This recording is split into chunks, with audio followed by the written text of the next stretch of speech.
Well. Listen, normally, well, today, I was expecting to be more upset on stream than I am now. But obviously, I had a chat with a few people. I've laughed a little bit. I've loved a little bit. All that fucking stuff. I had a few drinks in me already. Because, you know, this is just the state of Chelsea. The depression of Chelsea have just got me to the point where I have to cope with my feelings somehow, right? Don't do what I do, people. Go outside, touch grass. Pardon the tardiness also, because you know what? The boys in the background, we were talking a little bit. There's a little bit of mixed feelings about today, obviously, because Xabi Alonso was announced, essentially. It was a here we go. Not officially. Chelsea will announce it next week. But we also lost an FA Cup final. 7th one that we've lost now in a row. And it's just a brigade of, I don't know how to feel. I'm numb to it. I'm upset. You know, at the same time, I'm like, okay, cool. We're taking a step in the right direction. At least I would like to hope for. But I said the same thing last season. We took a step in the right direction, won Club World Cup, got back to top 4, got Conference League, and then you saw the window, and we took 2 steps, 3 steps backwards. So we'll talk about all this today in the show. But listen, I mean, if you guys were here for the Chelsea Hour show, you know where I stand on this. And by the way, before we get into it, smash up the like if you haven't done so already. Subscribe to the channel if you're new here. Hype up the video if you're watching this after the fact. And if you are a member, big up to you guys. Use those emojis in the chat. Let the members know what they're, or the non-members know what they're missing out on. And wow, okay, fair enough. Anyways, yeah, go ahead and if you aren't a member, check it out. There's 4 different tiers starting at 99p. Okay, now that we got logistics out of the way, listen, for the most part, I'm upset about the result, obviously. But like I was saying, on Chelsea Hour, I did say, in the bare minimum, just give me effort. Give me effort. And I think for the most part, the majority team did put the best that they could out there. They put their best foot forward. I know some of you guys are saying we're going to get absolutely pummeled. I know some of you guys are saying we're going to get absolutely cooked. And that didn't happen. And I knew it wasn't going to happen because we're not that shit. We have a good team that can get a good result against good teams on their day. And under a good manager, yeah, they can. But ever since that manager left, it's been downhill and we've not been having good results. And Shawa, thanks for coming back. Obviously, easy to come back when you're right. I did cross you off of this list. You said we weren't going to win a trophy this season, and you're right. You're right. You know, I hold my hands up. But where is Not Yandu? Where is Not Yandu? Or not Yandu, not a mutant. Where you at? Because we need to start taking attendance here. Shawa, if you're in the chat, say here. You know, Ray Allen, if you're in the chat, say here. Pierre Romero, if you're in the chat, say here. EE, if you're in the chat, say here. You know, Coco, you're in the chat, say here. We're taking attendance today because Not a Mutant. Are you here, Not a Mutant? Because you told me that Callum was going to be our next manager. You were so confident that he was going to be our next manager. Where you at? Where you at? Huh? Where is Not a Mutant? Can we send a search party for Not a Mutant? Rage Nation, are you in the chat? Say here, please. Oliver, Chris, say here, please, if you are in the chat. We're still looking for Not a Mutant. Does anyone see Not a Mutant? Because I'm reading here very clearly. You said Callum McFarlane was going to be our next manager. And lo and behold, he's not. Motherfuckers, I'm taking you guys accountable. You're not going to get away from me. You're going to come on here, talk your smack, be little keyboard warriors. Cool, that's fine. Have your fun. But also be here when you're wrong, okay? I think you skipped class today. Apparently so. But no, jokes aside, people. Talking about the game today. Listen. The boys gave everything. The lads gave everything. Oh man, no, listen. The team gave an effort. And that's the bare minimum that I could ask for today. And at the end of the day, if you want to take your biases aside, people, today did come down to just a moment of individual brilliance from Semenyo. And good on them. You know, I think in that second half, we died off a bit. We weren't we weren't knocking on the door as loudly as we were before. And then one moment where I can't really put too much of the blame on our own players, just Semenyo getting the best of a situation and pulling it off. And, you know, Robert Czech couldn't do anything about it. If you know, you know, if you watch the game. But like, yeah, it is what it is. It's disheartening.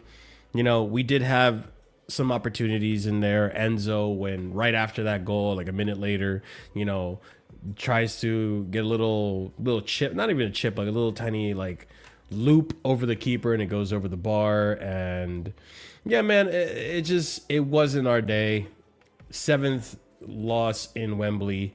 It's not a good thing, and I'm not happy about it, obviously, because I am a Chelsea fan at the end of the day. Win, lose or draw, Chelsea. You know, that's the way I feel. And yeah, and to make matters even more confusing, we got the Xavi Alonso "Here We Go," which was obviously intentional. They probably had Xavi Alonso set up like a few days ago already, and they were waiting for the right opportunity to drop the news. But in terms of that, like, I know a lot of Chelsea fans are talking about the refereeing in the game and how we should have had like 3 penalties. I'll be honest with you guys. We'll look over them. Maybe the Hato one, I'll say, should have been given as a penalty. But everything else that happened today, I didn't think it was deemed a penalty. I didn't think it was that crazy of a call to not call a penalty. But I know people are going to say the inconsistencies of the league and all that stuff. Listen, it is what it is. We know where this league is in terms of refereeing. But at the end of the day, you should be able to win games with or without good refereeing. It's just plain and simple. We know this. We say this when we're not at the end of it, and you just got to bite that bullet. Listen, again, the team gave an effort today, and I am happy about that. It just wasn't enough, and we lose. And listen, I know I told you guys I kind of expected us to lose. I didn't really have much belief. Maybe the day of the game I'll have more belief, and even in the day of the game I was like still like eh. To be fair, I was vindictive about something else, but we'll talk about another day maybe. But like, yeah, it still hurts. It still hurts to lose. It still hurts to lose a final, and it's not a. Yeah, Shawaz is saying it here, nail on the head. 007 when it comes to Wembley finals. It's not a good look, and with Xabi Alonso now behind the wheel, believe it when I see it. We'll see how the window goes. Because if the window goes shit, if apparently he has more power than previous managers, we'll see, guys. I'm with you. I'm looking at it with skeptical eyes. You know, like I wonder how true this is that he's gonna get power in terms of transfers. But it's the best managerial signing of what's available. So I'm not gonna knock it. He was the #1 choice, and for once, our directors actually got their #1 choice, which never happens. We usually get our 3rd or 4th choice pick. So a sign in the right direction, I'll say, but it doesn't necessarily mean we've turned the page. Let's see, guys, because the rest of the season, like, obviously I'm going to give you guys the content. I'm going to be here reviewing the games and all that stuff. I can't make the same promise for the rest of the panel. They probably checked out. There's only 2 more games left for this misery to end. And yeah, there's not much to say. I thought we did have a decent performance today, but it just wasn't enough. And there were some players on that pitch that absolutely cannot be here next season. And Malo, I'm sorry, bro. You're like, oh my God. I think Malo Gusto was easily the worst player on that pitch today, and he needs to go. And I don't know. We'll talk about the rest, but it's rough. It's rough. Losing a final is not easy, even if you wanted the team to lose. And if you wanted the team to lose, I don't know, man.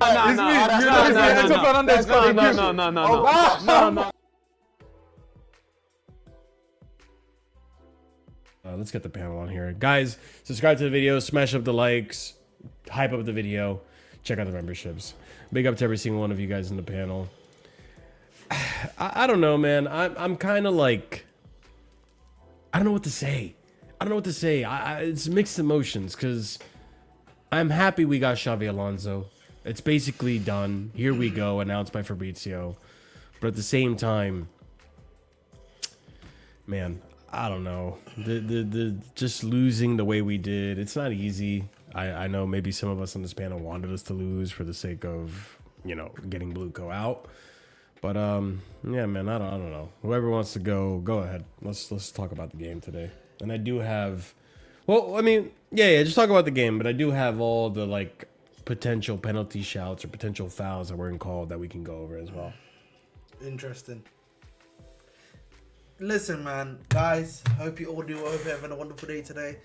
I have been informed in the chat, and I'm going to try to respect the chat. Some comments have come out for us in the reviews that I can't keep saying at the end of the day, you know, in my personal opinion. So I am going to try to keep that, you know, at a minimum for this review, as much as possible. But going forward from that, listen, I feel like this game, in my personal opinion, summed up the season at Chelsea Football Club. Now, obviously, I don't mean that in terms of the negative side per se, but just in general, in the sense that, let's look at it like this. I think we played some decent football. Okay, we looked good on the eye. You know, we then had some good chances, but as usual, we missed those chances.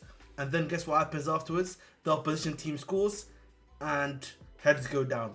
And I feel like, in my personal opinion, that basically sums up our season. You know what I mean? Through the highs, through the lows. Yeah, that is consistently what has been happening right at Chelsea Football Club. Now, obviously, there's been consistent like losses in a row, of course, but generally speaking, that has been the way we played essentially this season, and at times the way we've lost even the season before. All right, that has been Chelsea Football Club essentially. And listen, at the end of the day, losing 7-0 at Wembley is not great, but again, we've lost his FA Cup final. This basically, unless by some miracle we decide to win against Spurs, which I think so, I should say, excuse me, we have to win against Spurs, but unless the other teams in front of us decide to do something crazy, yeah, this basically guarantees us no football, okay? Because 8th place is Europa League. I don't know if you know that, Marshall, because of the fact we lost the FA Cup final. Europa is a conference. I think it's Europa, if I'm not mistaken. So 9th is going to be Conference League, right? Oh, So yeah, you're right. Yeah, so I'm saying, unless by some miracle the guys in front of us decide we're gonna all have a stink all at once and we somehow get to 8th or 7th place, that means there's essentially going to be no Europe for us available right now, which I think for me is a good thing. As you guys know, my opinions on personally, we need to make sure they hurt.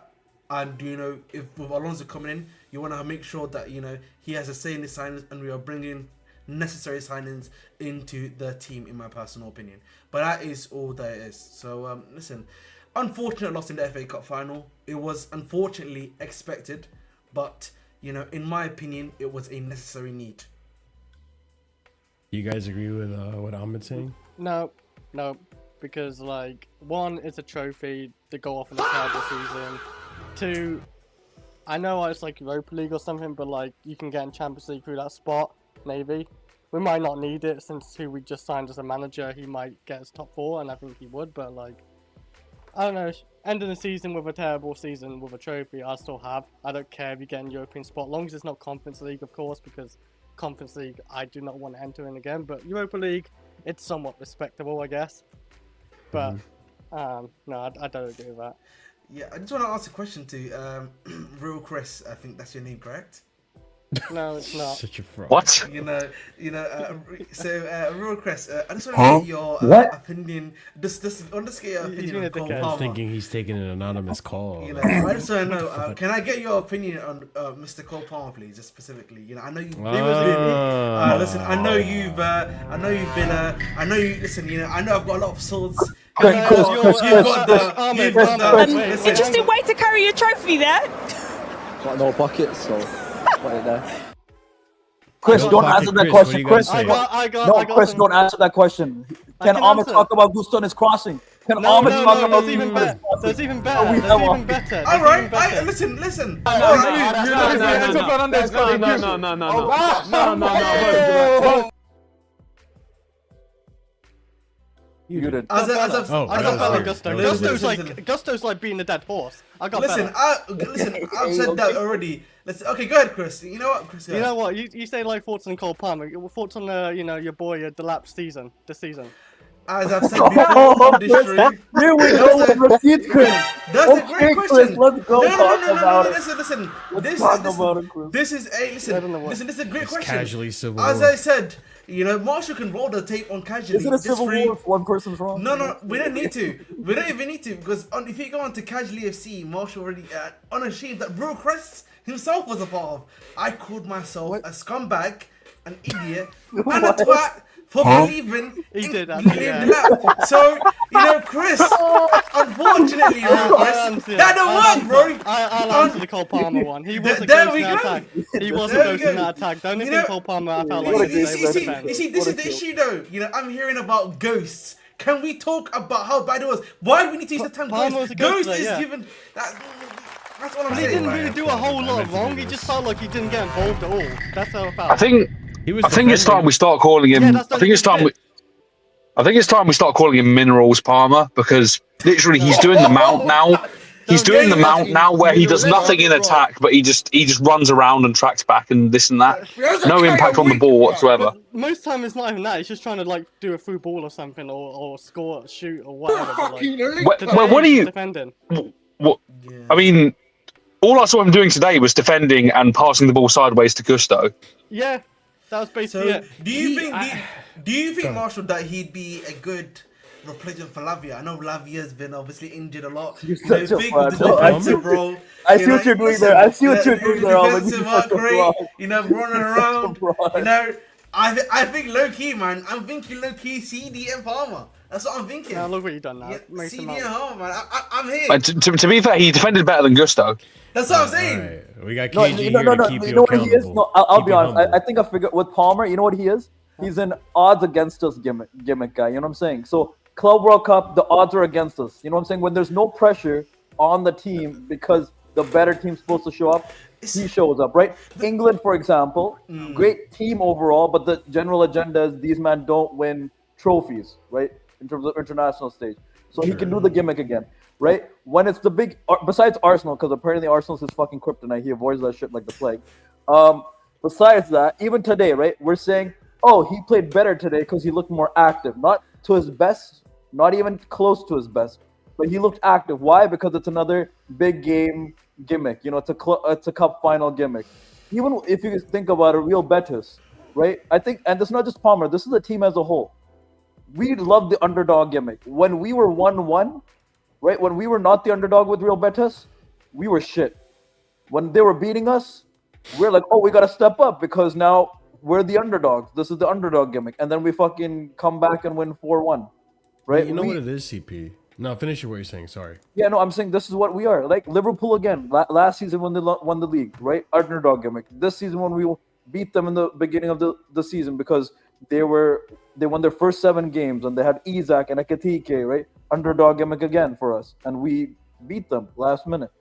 That's what we love to do. We are really into this whole underdog gimmick thing. And Palmer especially.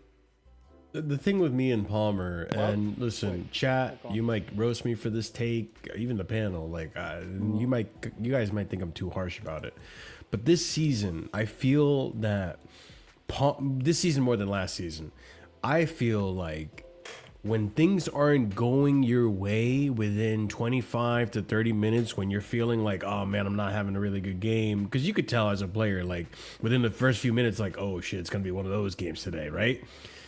I think when Palmer feels that way, he starts to disappear. He doesn't start to show up for the ball. He starts to just be more of like a background character, like an NPC. And it's like, I'll be here to like pick it up in the defense, but I'll let someone else take the responsibility. And it's like, dude, there was a point when Palmer would ask for the ball and he would take responsibility for the attack. He would start the build up. He would create the chances. He would take the shots on goal. He would make the goals and stuff, where he was the main character.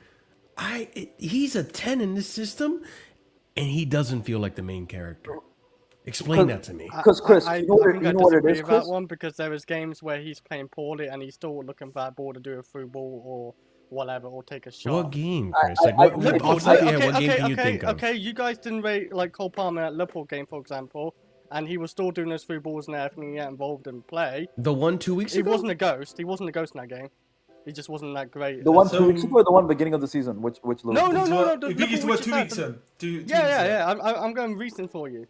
Because like none of you obviously like what Palmer did that day, but like he was still getting involved in a lot of the plays. He's trying to through ball or whatever. But again, don't you think, Chris, it's one of those like, I mean, if I'm not feeling it within the first 30 to 40 minutes, I'm not. Can I? He feels like that way every time when he's not having a great game. Chris, I'm gonna tell you the problem with Cole Palmer is that I know we use Mount. The weird thing, I feel like he's the opposite actually, right? The thing at least with Mount was that Mount just liked to shoot a lot, right? That's his issue. But he wasn't adverse to passing the ball either. He wasn't adverse to passing the ball, right? The problem is Palmer's almost got the opposite issue where he's adverse. He's adverse. I agree with that. What I mean, I'm sorry, Ahmed. I'm gonna have to argue against that, because one of the most infuriating things I found with Mount was whenever he was in that left 10 pocket, he would never play in the striker. It was always the ball out to Chilwell or the ball out to Alonso. It's so he can get a return ball and have a shot himself. Palmer was doing the exact same thing today, only playing on the right-hand side with the right back Gusto. He was looking for that to get that return pass from Gusto. The only problem is he's so slow on the ball, like in recent times, that by the time he's ready to take the shot, it's you got 2 men in front of you. The thing with me, like to piggyback off of what Oliver's saying, the problem with me and I was about to say Mount. The problem with me and Cole Palmer this season is that like when Mount was in this team, I remember like Mount would always try to overcomplicate shit. He would get the ball and he was never. And I don't mean to disrespect Mount like this, because like that season we won the UCL, he was brilliant. But after that, he wasn't like that. Like for me, when I think of Mount, I think hardworking, just being able to pass forward, and like he wasn't like a KDB, like creative passing and all that stuff. Yeah. Cole Palmer is, and for me, the issue with Cole Palmer this season is that unlike Mount. The season Mount, and I started having issues with Mount, was like Mount would love to overcomplicate shit and overcook when you had the simple pass. You didn't really have the Iniesta pass or the KDB pass in a lot of games. And he would try to do all this stuff because he would think he was better than what he was, but he would lose the ball a lot. Whereas Palmer like won't even try half the time. And He doesn't shoot anymore. talent. Yeah, he doesn't shoot anymore. He doesn't even shoot anymore. That he had an opportunity in the first half where he's running through on goal. There's a guy behind him, pause, and he's on his left foot, and all he has to do. When we say like all he has to do, like he's got to do a lot. He's a professional footballer. Yeah, I'll never obviously. be at that level. But if he attempts to get a shot off, he either gets the shot off or the guy behind him bundles into him because Cole Palmer slows down the shoot. But he doesn't. He's a good ball striker, but he doesn't shoot the ball anymore. Like he's so in his own head when it comes to the final action, whether it's the final pass, whether it's the final shot. That I'm like, Cole Palmer, when Cole Palmer has to think, and this might sound crazy because I don't know Cole Palmer, but after seeing all his interviews, when Cole Palmer has to think, bad things happen. Like he needs to just he just needs to be. What? KD said he has to just be in flow, bro. It just has to be like normal. Yes, that's like just you know what he is? He's an instinct merchant, player, right? He's a player that like you just throw him out there in the cage, you throw him out there in a 5-a-side, 7-a-side, and you say, just go out there and try to impose your will on the game. Try to do something. It might not come off, but at least you are. I can live with someone who's trying, but the final ball isn't like the final execution isn't there. But he's not even trying that anymore. And I'm like, bro, what are you doing? You've got the best like link up striker in the league, in my opinion, in terms of link up play, in terms of back to goal play. Like out of all the big clubs, right? Out of all the big clubs, JP is by far like the most comfortable striker on the ball. Like he's physical, he can hold up play, but he doesn't even play off of him. Can I ask you guys something? It infuriates me because we've seen him do it before. We've seen him do it for 18 months. Now we haven't seen him do it for 18 months. Before you add that question, I remember something that I wanted to talk about Palmer, and you know Pajanetta, right? Yeah, we cook Pajanetta because he's got that gimmick of like the fake shot. Remember the fake dribble that all the time. Yeah, Cole Palmer also has that issue too, right? Where for some reason he will do the fake. And he does it too many times, Fake shot or fake movement. It's just the fake. Doing the shimmy, doing the jink, yeah. And he does it so often, that now defenders don't bite anymore either. So they know that's that, also true, which is the other thing. Like, so in one aspect, he could have been found out, right? But like, let me ask you guys this: do you guys feel that part of the reason we've seen this decline in Palmer is because I think the stardom and fame and that this is part of like feeding an ego of when he came to Chelsea, I feel like he had something to prove. He felt slighted because of what happened at City. He thought he was good enough to make it in. Then they end up getting Doku. He doesn't get into the team. He finds a new team, and he's like, you know what? I'm going to prove Pep and City wrong. I'm going to show them what they're missing out on. And he did. Rightfully so. He did that season. Too comfortable, you're saying, in that sense. And now I'm thinking, Chris, yeah, exactly. Like, do you guys feel like, for an extent, he's maybe a little too comfortable now? Someone in the chat said put him on airplane mode. That's like... You That's might be right about the comfortable thing, comment. but like ego thing, like when you're saying like, oh, I'm the best player here, I can do it all right. I don't think that's like him. And you can see today he just ghosted. He didn't want to get involved in that attack as heavily. When your position in the team has no jeopardy, which it hasn't since he's been here. We signed Facundo. We signed Facundo. And you nailed it on the head. Yeah, right here. We signed Facundo Buonanotte in the summer. That was meant to be his like cover in his competition. Do you think Palmer was feeling threatened by? The thing is, can I say something? But can I say Do you think it's we Mbappe to did PSG technically. kind of thing? No. Do you know what it is? The issue is CP, and I'm going to disagree with you slightly. Is because partly, this is where partly I'm not trying to cook Brescia here, but remember we had João Felix at the time, right? Now, for rightly or wrongly, okay, João Felix was playing well for us at the time, right? When he was coming off the bench for us, and actually being pretty decent. What are you talking about? What? What?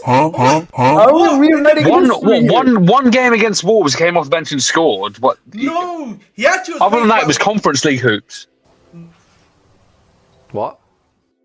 Wait. This is why I have to listen. We're doing too much here. There's a lot of revisionism I'm hearing right No, now. no. Wait. No, You were revising if anything. What are you doing, bro? What is this weird shit? Wait, hold up. You think I'm Marshall, gonna forget João Marshall, Felix against Newcastle? You think I'm gonna forget that shit? Marshall. Where's Winter Surfer? Text Winter Surfer right now. It's an emergency. We're getting Ahmed doing João Felix pop. It's an emergency. No, but the reason why. But the reason why I at least bring up Felix is because when Palmer went through that bad form, if you remember, I think it started around about January period, if I'm not mistaken. Guys, correct me if I'm wrong, or December. We actually had Felix for quite a while, right? We had Felix for quite a while that was just on the bench. I agree with that. Right, that's the point I'm trying to make. I'm not the earlier point maybe was a bit too much. You took the wrong roads and the wrong off-ramp to get there, but your point, you're right. João Felix as a backup 10 right now, the Cole Palmer. Even Axe agrees. As bad as João Felix, I don't think João Felix is even near the player that João Felix stands do. But Ahmed, you're right though. Like if you give me the choice of no backup 10 or Booty Meaty or João Felix, I'm taking João Felix every day. I'm sorry to say this, guys. Wait. Chris Paladin, no to Nkuku. Sorry, no to Nkuku. Chris Paladin. No, wait. Let's talk about this. Let's talk about this because this is where the revisionism when you brought on. You know what you could have said is when we had a more capable backup than Buenas Noches, right? Because you know who we were supposed to get this summer near deadline, guys. Xavi Simons was supposed to be the left cam / backup option. You can say whatever you want about Xavi Simons, but he's also at Spurs. Okay, I would have taken Xavi Simons 100% compared to Buenas Noches. 100%, right? And then we had the low ball, and he would be more protected than João Felix. So in a way, Ahmed, you brought the right general point, but saying João Felix played good was the wrong point. You should have blamed it on once again the recruitment. The recruitment of us actually fucking up João Felix and having to call an emergency and get Enciso to fucking Strasbourg and getting Buenas Noches to Chelsea for a loan that lasted 6 months. Bro. Yeah. Or even don't forget like somebody in the chat remote when we tried to lowball Barcelona for one of their best academy kids in Fermin Lopez, right? Yeah. Who would have been a fantastic signing for us, but we knew in no world is Barcelona going to sell him for. What did we get? Like 40 million? 40 million. Yeah, 40 million. Yeah. Like, bro, it's going to cost at least 80 million euros to get Fermin Lopez out of Barcelona, out of his comfort zone. Like I agree. Like Ahmed made you ultimately got there, but you definitely like wasted a lot of gas getting there, or a lot of petrol, as you all say. It's like I'm gonna be a horrible doctor because he would open up like, I'm sorry, but your son has cancer. Yeah, but he's gonna survive. Bro, the way you word things, like you just gotta start off the right things come first before you get to the point. Start off with the point and then work your way. Back. You know, I like to get back. I think you know what he does. You know when you're writing the essay, you know how you're supposed to write the skeleton. He just writes the whole story, and he's like, "Oh shit, what were the main points again?" He gets to the conclusion before but everything else. To get back to like Ahmed's, I mean your point, you're absolutely right. Like I think of when you talk about this season and where we are now and why we are where we are now. Holy shit. I need another drink. Bro, partly it's partly because of lack of recruitment in January, right? Like we got worse in January somehow. What you got, Marshall? Hard kombucha because I don't want to wake up hungover tomorrow.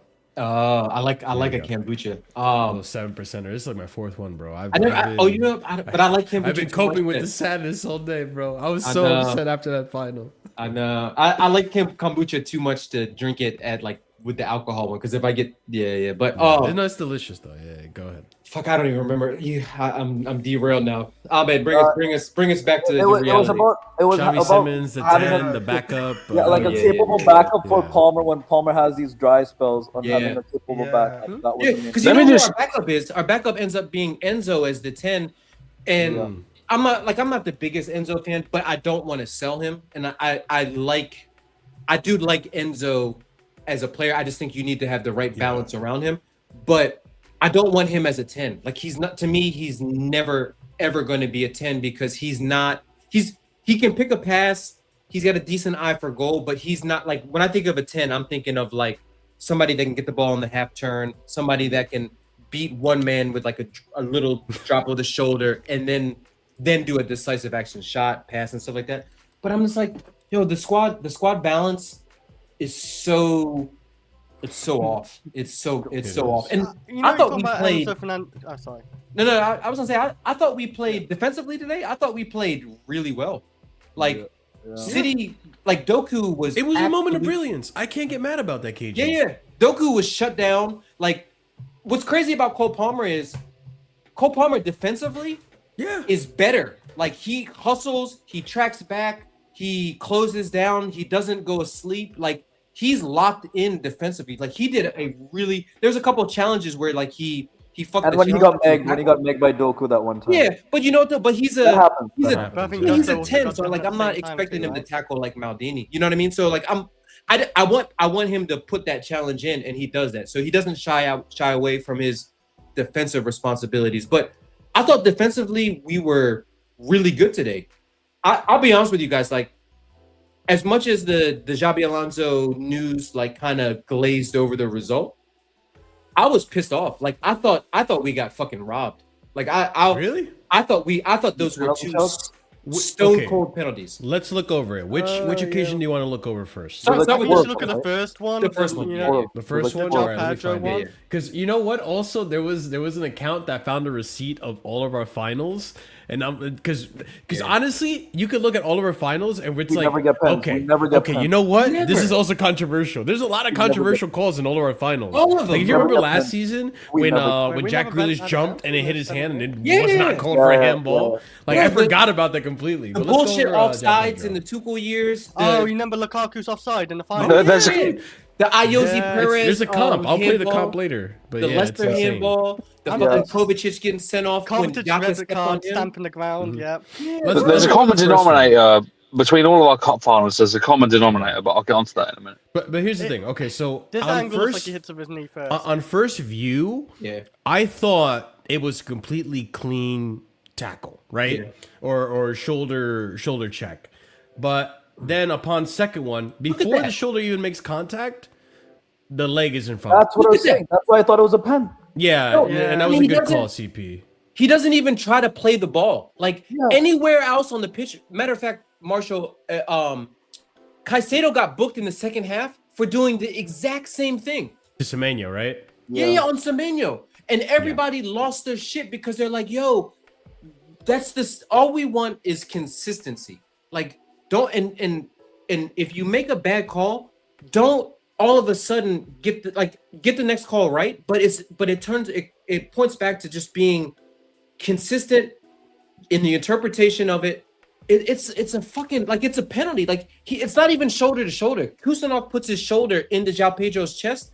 He goes out of his way to alter João Pedro's movement. Doesn't make a play on the ball. He doesn't make a challenge on the ball. He only gets the ball when he barges into João Pedro and João Pedro loses it. Like I thought that was such an easy stone cold penalty. Foul. That's a foul anywhere else on the pitch, but for some reason it's not enough contact. I thought he used his body first, how it looked, and then you see that he's using his leg first. Yeah, no, it's his leg. That's what the first thing I saw. I was like, look at that. That's Kusanov's right leg on João Pedro's left knee. Yeah. Look at that right there.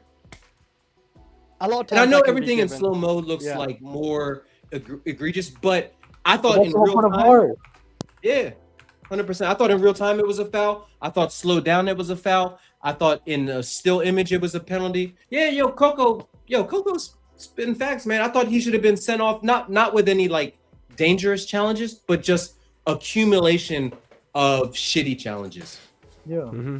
And listen, at the end of the day, when I look at the broad like horizon of the sport this season, like I normally wouldn't give this as a foul.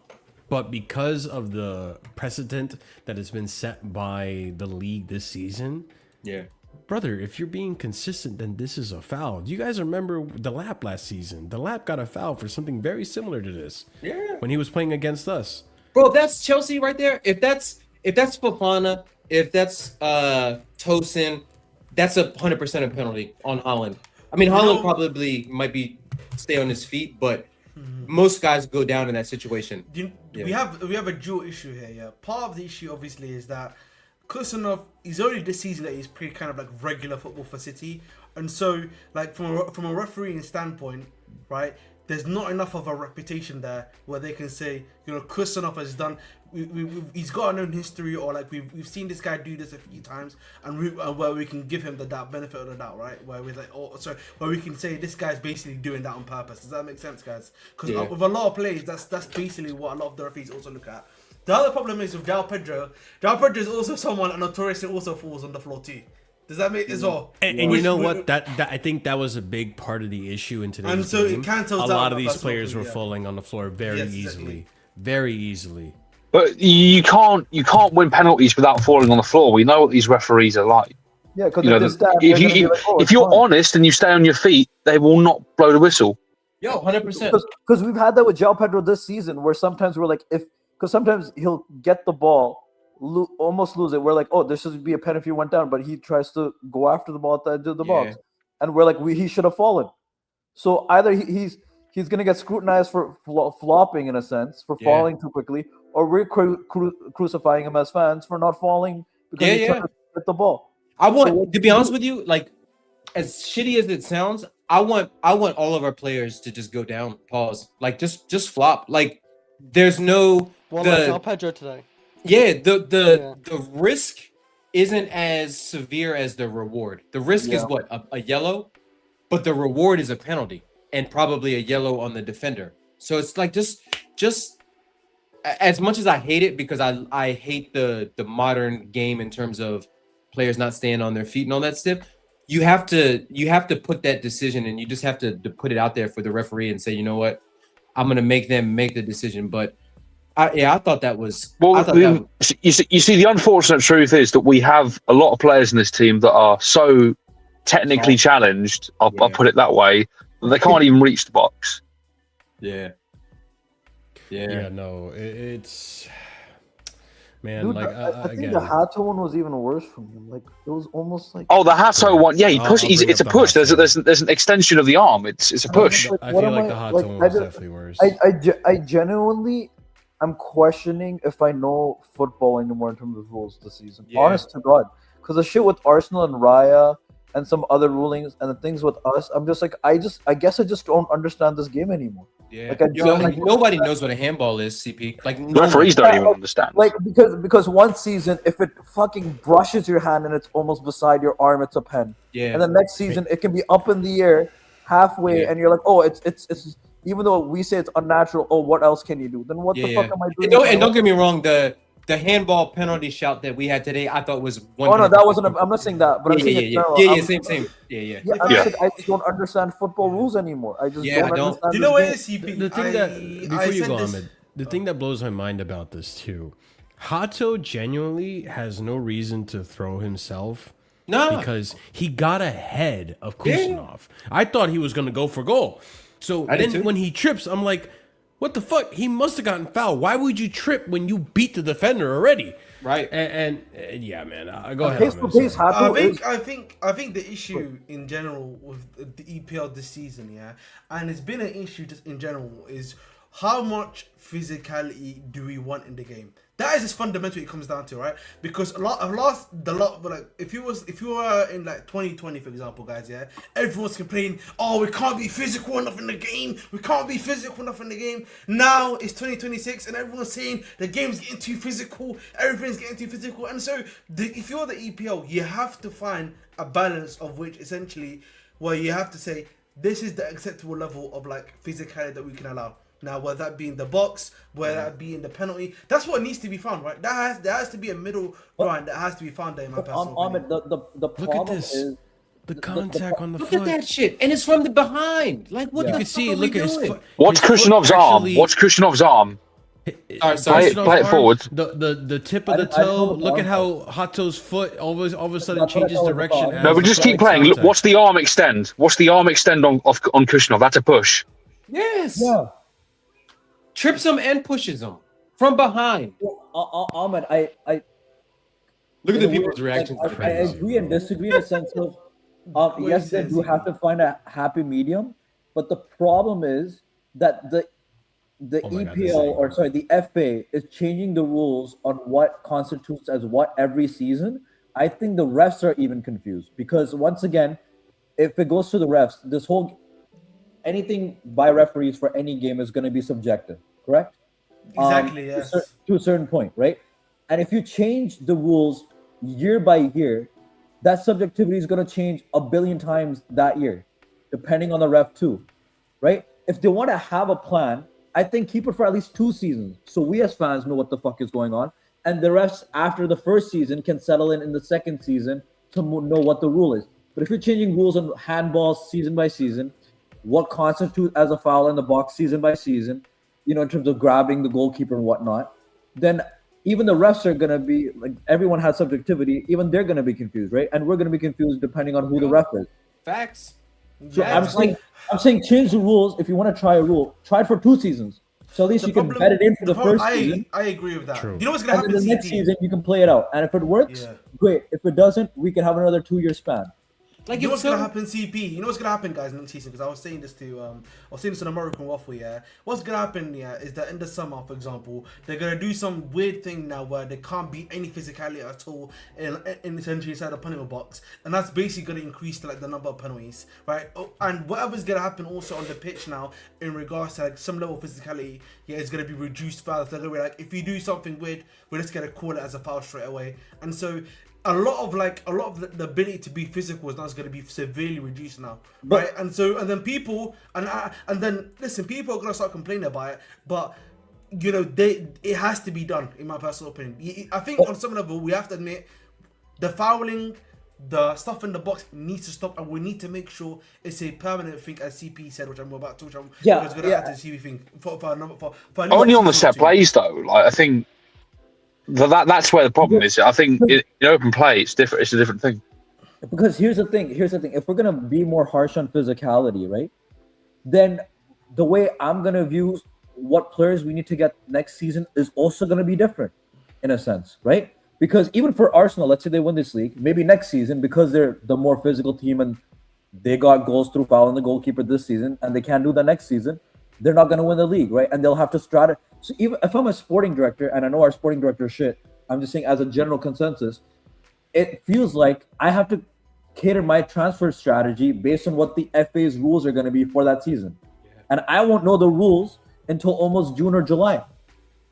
In a weird way, right? Slightly. Hit me out, CP. Because the early reports this season were, at least in March, based on what I remember, is we need to bring more physicality. We're going to look for more physical players, right? But if, Ahmed, what you're saying is true, where they're going to be harsh on physicality, then why would I get more physical players? Maybe I need more technical players that can get the fouls I need, right? Sense. As you go, can you also address this comment, because I feel like you understand where I'm seeing how no one except Chelsea fans actually care about the incorrect VR call is funny versus everyone up in arms. What do you mean? I'm not. So I think Robo joke. I don't know if you know this. We agreed that what happened to Raya was a foul. 100% a foul. No. So the issue is now he's. This is what we're doing. We're doing selective memory. We agree that Raya was a foul, but then 100%. What about the 3 other fouls that Arsenal players? That's all we asked. That's all we asked. Why does Raya's foul supersede the other fouls that happened before Raya? That's all we asked for. But like, don't get me wrong. Like, everybody agrees it was 1,000% a foul on Raya, but the stuff that occurred before it, Trossard, Declan Rice tackling or arms around two guys, pause, like it just. But they don't view that one the same though. The goalkeeper sometimes is more. I do agree. You can't grab a keeper in the corner, but like I seen like an Arsenal player grab the Man United keeper a bit differently. He puts his arm up, but like he's still grabbing him. No, but there was a clip I saw Man City fan show. I think when they were playing Bournemouth. Yeah. And a Bournemouth player literally had one of his arms on Donnarumma when he was trying to go up for a ball, and they scored, and it counted as a goal, and it was 1-1. And this is the EPL. This is the EPL. This is the Champions League. That's the whole point. To add to your point, once again. Yeah, to add to CP's point, that's another thing. Like the thing is, like, if you look at the goal that Arsenal scored against United, for example, right? Like Raya, what's his name? The Turkish goalkeeper, Bayinda, right? They literally Gabriel was literally blocking him from doing anything, and so. What are we saying now? Goalkeepers are not allowed to move. We can block goalkeepers in like a. If you just put 3 of our players around the goalkeeper, so he can't move at all. Like, so are we saying that's a EA in the game? Do you see me? Like, what about the I didn't see this one, or I don't remember it off the top of my head. But there was another. Some people online are saying there was another penalty shout about Caicedo getting tripped in the box. I didn't see that one. Did you guys see that one? All right, I saw it online, but I haven't. I didn't actually see it. Cause I just remember the João Pedro ones and then the Hato one from. João Pedro's a funny guy. João Pedro's a funny guy, man. I don't know why he's not twerking for the Barca guys, man. He put in the shit. Who, Hato? For the No, João Pedro, man. buddy. Oh, Yo, Barca ain't got no money. They can't afford João Pedro. Like that bullshit. Yeah, do you want to lose João Pedro? Is this what I'm hearing? Or? It's a little bit of fun, man. I was having a little bit of fun because, you know, it was like. Yo, big up Tawana. Yeah. I don't know. Like, don't get me wrong. Like, I don't think we played great. Like, I don't think we created enough. I don't think we took the impetus to City enough to say that we deserved it. But all I'm saying is like. We should have goals change games, right? Like you never know. Maybe City rises it after we get the first penalty and things are a little bit different. But when I looked at it, I was like, Cherky wasn't good when he came on. Mamouche was trash, which is why he got stinker and hooked. Holland never really does shit unless he's on the final ball and the service and stuff like that. Who else? Like Rodri, I didn't even remember Rodri was even playing. It was like I didn't think City, and credit to City, like maybe they didn't have to be good to beat us. But I didn't think that anybody on City, like Nico O'Reilly, who's been arguably City's player of the year, definitely going to get young player of the year. Nico O'Reilly didn't do fuck all. Mm-hmm. Fuck all. I will still say they did test our keeper more. We test theirs. But Sanchez made some good saves. Yeah. Wabo, to be fair, like the thing is, there's different context to it, right? Because in the Arsenal call, it was a precedent that was set from the beginning of the season that you are allowed to be physical in the box. All this was allowed. That you guys set. You guys had the first game of the season. You guys set. Beginning of the season, and then conveniently in the when game that's deciding a relegation battle and it's deciding a title, all of a sudden the president is no, we're gonna give it as a foul now, and not even that, like, and it also happened to us when we played them in the beginning of the season. They had a foul on Sanchez. It was a point in the game too where it was gonna decide the result of the game.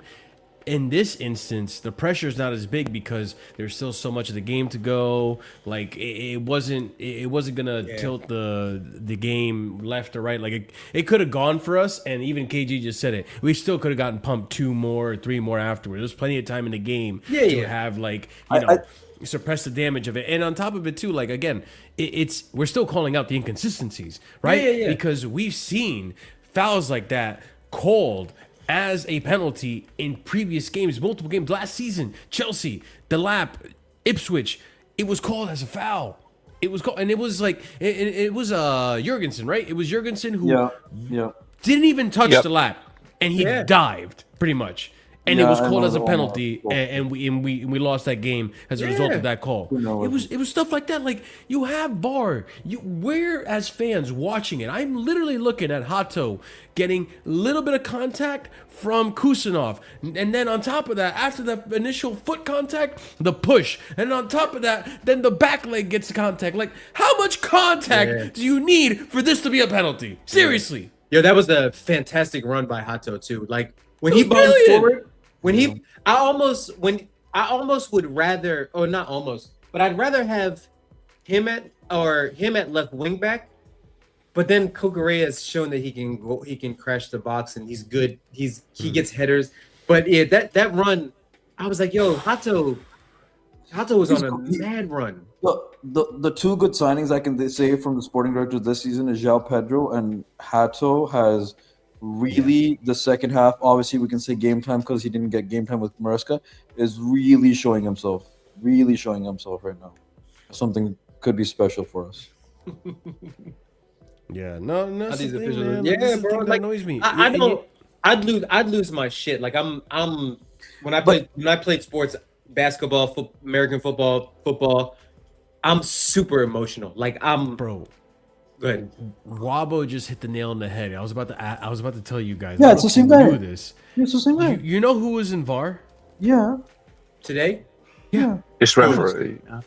Chris Kavanaugh. Yeah. So Chris The Kavanaugh. same guy that made the call Yeah, I that know this. said, "Oh, the Arsenal, Declan Rice. No, Trossard. There's not enough there. Yeah, I'm I giving know. it to Ryan." He's I the know. same guy that made the I call, know. and he was in the VAR today. Yeah, I'm not surprised. It's Me too. insane. And these you know what's guys gonna, will be you know what's held gonna, accountable. you know what pisses me off the most is when we get good tournaments like the World Cup and the Euros, and I actually see good officiating. Good, yeah, Like yeah. not 8 out of 10 times, not perfect. VAR actually works properly. But 8 out of 10 times, I'm like, you know what, referee, for the entire tournament, not just the game, the entire tournament, 8 out of the 10 times, I'm like, you know what, that's the correct decision. Maybe 2 times during the entire tournament, like 2 out of 10 times, I'm like, I disagree with that. But for some reason in the Prem, or even we've seen in other leagues, the Bundesliga or something, these idiots can't get their shit together. I just don't. But get when it. it's international tournaments and we have referees from all around the world, some from England and other places that have had shit referees, as we've agreed, they can perform. Because you know why? FIFA's not fucking changing their rules every fucking year. They're keeping it consistent in a 4-year cycle, so the referees know. Let's be a bit based here, because like they do not rely on a lot of English referees, and the ones that they do, they are by far and away the worst refereed games in these tournaments. The ones with the English referees. Mm-hmm. By the way, They don't rely on them as much as the like other European countries and whatnot at all. I do want to point this out because we were very critical at the time, and big up to everyone who is on the Discord. If you haven't already joined the Discord, come on and join the community. But I do need to point this out because we didn't know at the time. We were wondering why the fuck João Pedro was subbed off. This is why.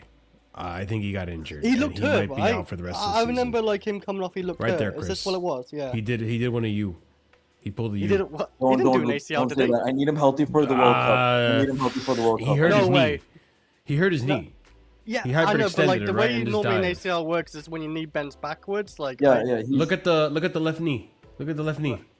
You can see it right there. The tip. It's right behind. the way he's already fallen hip. down. I feel like he slid side. I don't know. He might still hurt. Marshall, like, I need his him knee. healthy for the World Cup. Don't say that, please. I mean, CP. You want the truth? You want me to lie to you, bro? Did he, Lie he to did- he was- lie to by me. the- Lie wait, to me. wait, Lie wait. to me. Wait, Lie wait, to me like you're Immediately hitting grabs on that me. left knee. Lie to me like how you're gonna lie about your high toe girl. Lie to me. Lie to me. He What? Like how you're gonna lie about your high toe girl. That's like lie to me. Lie to me. Hey. No. Everyone's He Wait, no, but like he still hyperextended the walked left off, knee. right? He still walked off. If it was an ACL, they wouldn't let Well, him I mean, walk off. bro, you can walk off with a bat. With a No, full ACL. I when I had my ACL, I actually walked Yeah, off. if you play for Tottenham Hotspur and your medical team suck, maybe. If you're in a Sunday league, yeah, you normally do walk. That was crazy.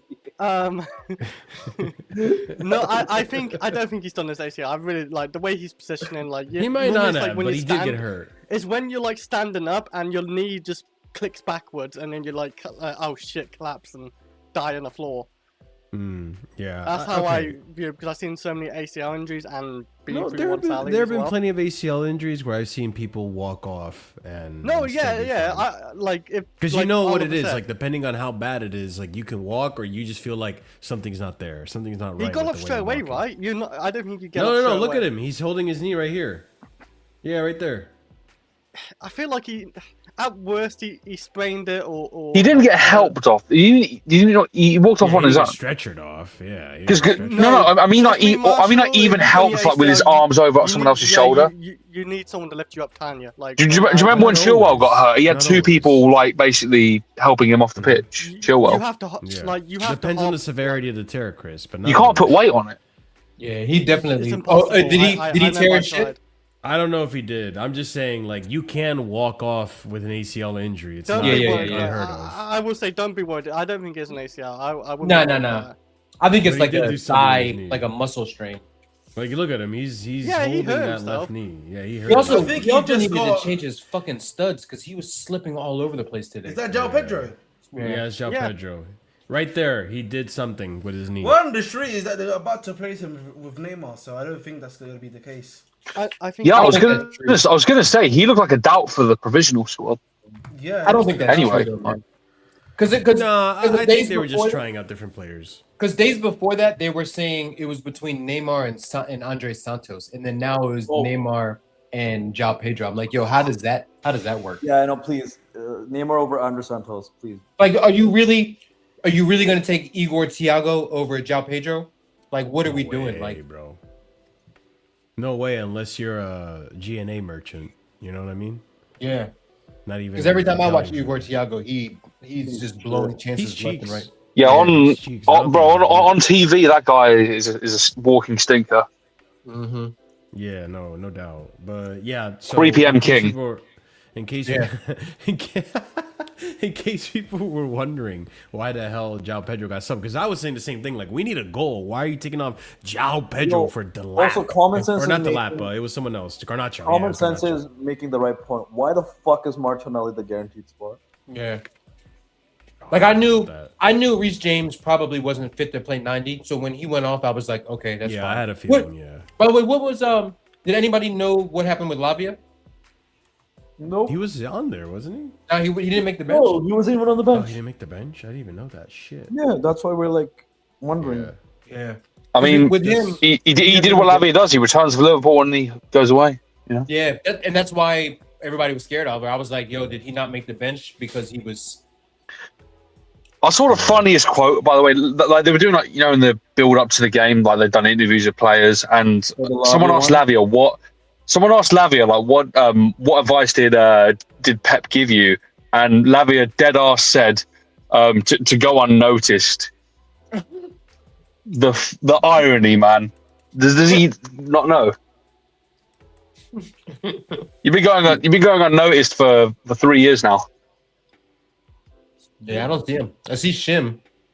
I see a Sugo. Yeah, I don't see him. I see Trev. Was Trev on the bench today? I didn't even see. He probably was, because Tosin had that late like fitness test thing where he couldn't play. I mean, Yeah, I don't know. Wait, what are we looking at? Sorry, We're trying to Lavia. see if Lavia's there. this is like when they got Oh. after they got their like runners-up medals and stuff. Yeah. Can I just be Yeah, honest, they man? had to Who, watch who cares, man? City 90%. win. Who cares, man? Half these players, with all due respect, are scumbags. Okay, the way they played. Name and names. the way- Name names. Listen, Name names. We talk about Malo Gusto. Gusto. It's gonna be a long, Listen, Oh my God. listen. long list. The reason what when I say scumbag, Wait. We have to talk about Malagusto, please. we can talk about Malo Gusto. I need you to ream Malagusto like you ream Cucurella. Of course. Wait, can we? I need you to can we- abuse Malagusto, is what I'm telling you. You know, Wait, so- Malo Gusto is like you know those Malo Gusto is like a cheap baguette that you get, your local, your local like Asda, your local Tesco, like your local convenience store. You know what I mean? Like that is what Malo Gusto is. A cheap what? Baguette? Interesting baguette. choice of words. You know what I mean, the food right? you chose. And One what of I those mean- stale ones. It's been all there all day kind of thing. It's been there all day. You know, all I was gonna get one of those when I was. You know, like legit, like this is obviously not Wait, a baguette. is that a baguette? guys. Oh, okay. It's not a baguette. Okay, I thought he was this gonna is say a baguette. Oh yeah, for a second, like, man, it's like, this is a map. This is a map. okay, okay, yeah, that's You guys- that's you pretty guys good. pull out That's Yeah, good. But essentially, it's like a stale like a battering ram. baguette It's that's just been that over there. And like, you know, it's one of those way. If you did like this, yeah, you know, it wouldn't rebound. It wouldn't break, yeah, it wouldn't it wouldn't break, man. That is Malo Gusto, bro. best He's kind. just a stale baguette. That's all he is, bro. You Yo, know, at he- the end of the game, where like maybe like a minute left when we were chasing and trying to push forward, and he takes his eye off the ball and he loses it in midfield, and City goes down the other end and pretty much just runs the clock Takes the out. most hideous touch I've ever seen, and he's under no pressure. Under no pressure, KG, Which by the way, Chris, that's to him when it defend comes your to boy, crosses.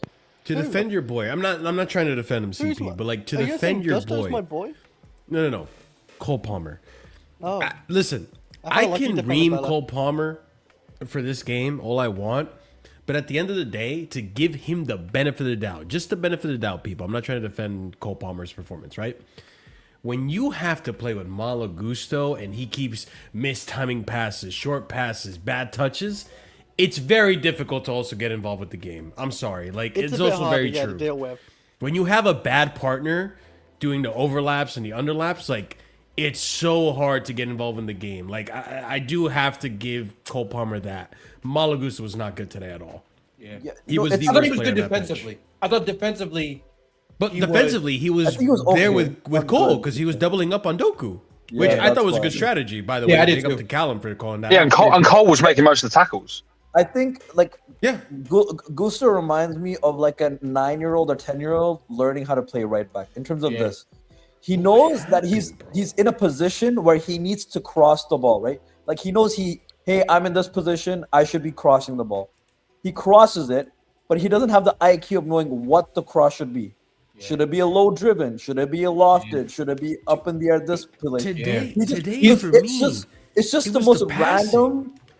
It's like I'm watching a shotgun shot where it's like I don't know what the fucking cross is gonna be, and he doesn't know either. He's just gonna cross the ball, Bro, and it's gonna land somewhere, like- and hopefully it works. And that's the thing too that frustrated me. It's like, Gusto, why are you picking the most complicated pass? And then when you do pick the pass, why are you doing it so shittily? I remember there was a pass that he goes to Fofana, right? And he doesn't get enough power on it. So Fofana then has to be forced to make a slide tackle to save the possession. Yeah. So that's why, like, I look at Fofana and I'm like, God damn, I can't even be that mad at you because Gusto put you in a shitty situation there. You know what he is too, CP? Like, he's like a 9-year-old that just learned how to play FIFA, and he's just trying out like every skill move when it's not necessary, like chops, step overs, and I'm just like, bro, just keep it simple. Like, I know for a right back, you're a good like footballer, like you're good on the ball, you've got tricks in your bag, like you can play, like you'd be good in a rondo, you'd be good in a five-a-side, but you don't need to overcome, like you don't need to do a fucking Cruyff turn, you don't need to chop back all the time, like just KG, hit you it know what first it is? time. You know what? You know the earlier FIFAs, which I used to love, where when you button logged control? into the game, you Yeah. could control like a Ronaldinho or something, and it's Yeah, like yeah. Oh, in the arena. the arena, right? Yeah. It feels like it's Gusto is in arena mode, but he doesn't realize we're playing 11 on 11. You know what I'm saying? Like man's like, oh, let me try this cross. Is it gonna work in the game? Let's try it out. Yeah. But he doesn't realize there's no one in the You know box. what it is, I like the arena mode. Real quick, Ahmed, It's I time like for you. Gusto I'm saying to he go. just believes It that is he before can you do that in go, real life. before you go, against Ahmed, because 11 you can 11 cook other off people. of this, and you can tell me your honest take on this, right? Like, I can't get too upset with Cucurella because today he was pretty much deputized as the left winger because we didn't have a left winger, right? And let's be honest, when Neto came on, the first action he did had me boiling because it was the no-look cross. Oh my God, bro. The amount of times you've done that this season, today especially, just absolutely had me livid. Brother, I'm just gonna be look where you're honest. crossing. Because where did that cross land? To nobody. No one. Can There was I- no one in the listen, box. There was But no one in the Malo box. had Cole on that side. You know what, man? Listen, cut Correa, stale bread Gusto, Jesus Christ, bro. Disrespectful. Listen, Axe is actually right. Objectively speaking, if you want to do better, it's time to move on from both of them. Like, people can say whatever they want, but objectively, if you want to move on and actually be a better team, we've got to move on from Gusto and Correa. We've Can I got just to bring move this on. up, by the way? Like, Unfortunately, we If have it's to the move on from Alonso both. system, I agree. If it's a Xavi 3 at the back Like, system, I we agree. can't do it anymore, bro. Because, like, objectively, I can't believe I'm saying this. Like Hato clearly, I was always hoping that Hato was gonna be a player, and I believed in him, and he's flourished, and he looks like he's gonna be a good player. It's always good to see a young black brother, keep cooking. That's what we like to see, man, in the community, man. You know what I mean? There we go, man. The But community, man, okay. but listen, with Cucurella, the issue I have with that, Marshall, is that, you know, at Brighton, at times he was able to play that wing role for them. So it's not like he doesn't have the necessary experience there. Does that make sense, Marshall? Like, I understand that. And to be fair too, like, I wasn't opposed to him playing wing. I actually didn't think it was horrible today. I think the thing with me, the barometer is so low because for me, what made Malo Gusto so bad is he kept giving the ball away and he kept saying like, hey, City, you want it? You want it? You want it? He kept flirting with City with the way he was passing. Cuckoo was a better outlet. At least he would control the ball. Yeah, and that's what I asked for, at least in the bare minimum, because I know Cuckoo can't cross, like, right? Like Cuckoo for me is just straight, plain and simple, your old school left back, defend first. Yeah, and ground passing maybe, and like ground passing, but not crosses. It's fine, like that's okay. Like I'm okay. That's the fundamentals that I need from a fullback, right? With Gusto, man, like, to be fair to him, like, he was doing a pretty decent job of doubling up on Doku. But like, again, like, brother, you gotta keep it simple. You keep giving the ball away, trying to overcomplicate it, being this techer that you think you are, like, dog. Like, do you know what it is, so Marshall? Do you know what it it is, Marshall? I'm just gonna be honest. People are gonna not like me saying this. I actually think it's time for Gusto to become a centre back. You know that meme? What? You Fuck off! No, Marshall. What are you talking about? Why is it, bro? This is not a crazy take. Ahmed, you were doing so well. No. Let him talk, man. You get a yellow for that one. Wait.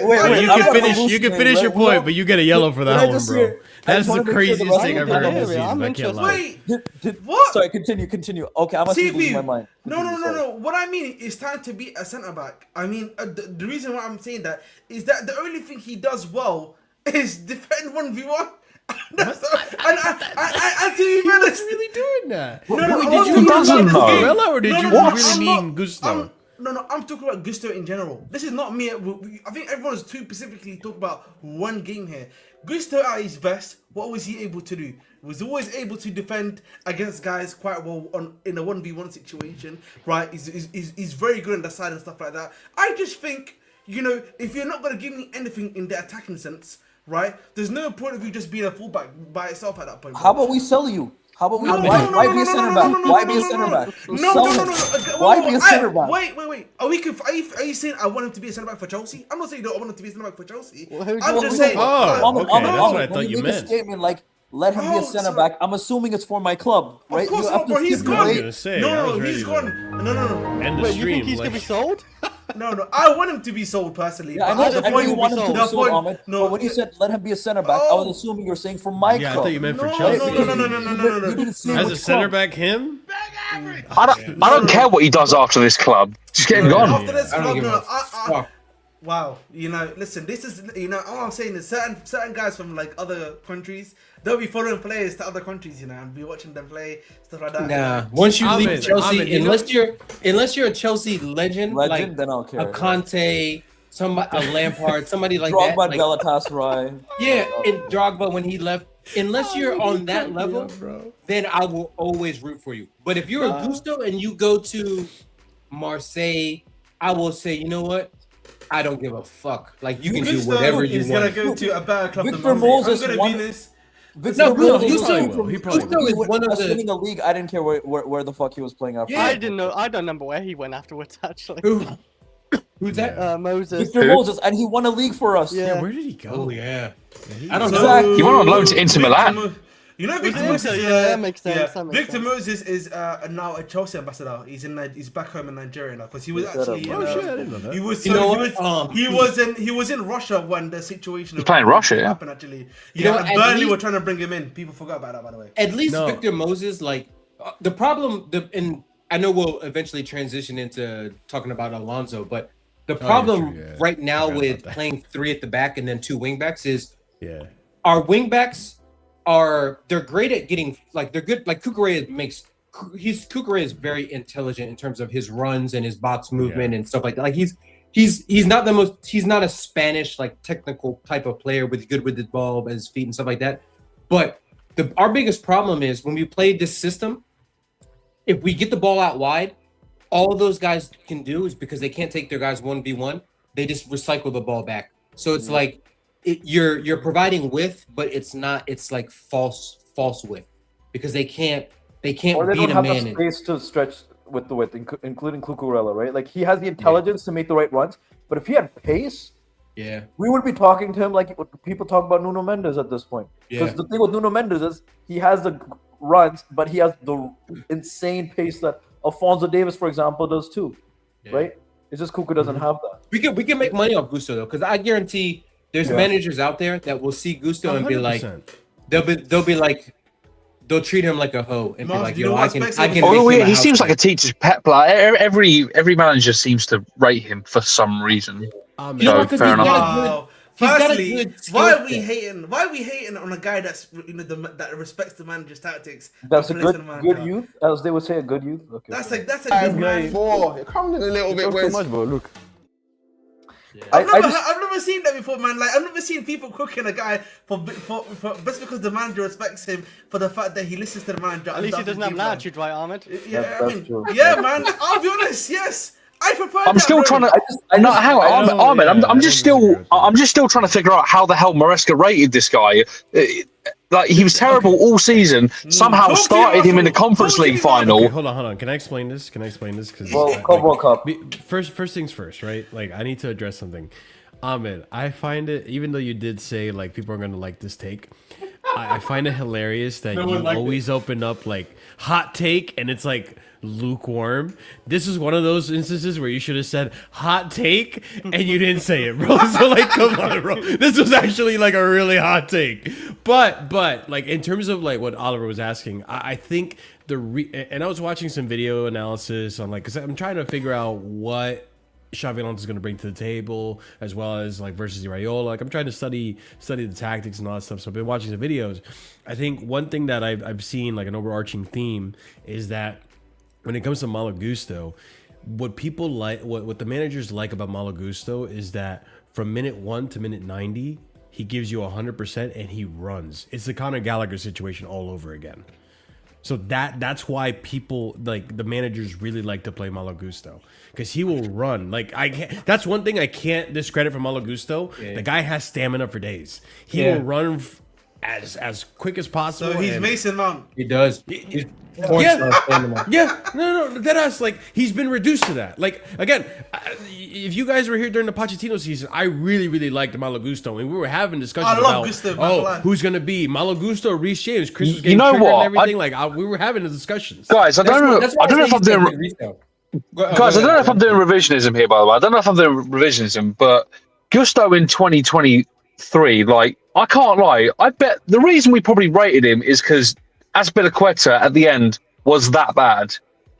Because the guy I'm seeing right now, on the pitch, this cannot be a guy that we ever rated in some rational train of thought. Do you know why we rated him? And listen, I know CP is saying he's not a good 1v1. He is I think Gusto's strength genuinely, and the reason why everyone liked him was that when the wingers won 1v1 of them, he always used to be able to actually like. No, at his best, yes. So at his best. I'm talking about at his best CP. Yeah, but he's not that anymore, right? That's the problem. Yeah, of course. But I think the reason why we rated him though was because of that defending. He was immense for us, and I think also we forget. Just to add a little bit of context, we all remember the Pochettino season, man. The Pochettino season, was like watching like an actual battle from the Middle Ages, bro.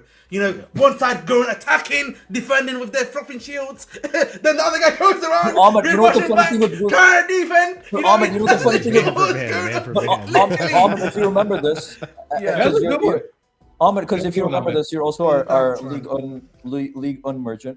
When he joined us, right, and what we heard when he joined us from Lyon was that he's shit in defending, but he's good in the attack. Yeah, I know. I can't lie. Felix Johnson got cooked for that, but he was spot on. Remember this? I remember because that's all I used to hear is he's a great attacking, but his defending is questionable. Well, his first season for us, we're like, dude, his defending's good, his attacking is questionable. But now the problem is his defending is slowly falling to not as bad as his attack, because fuck you. My God, that's shit.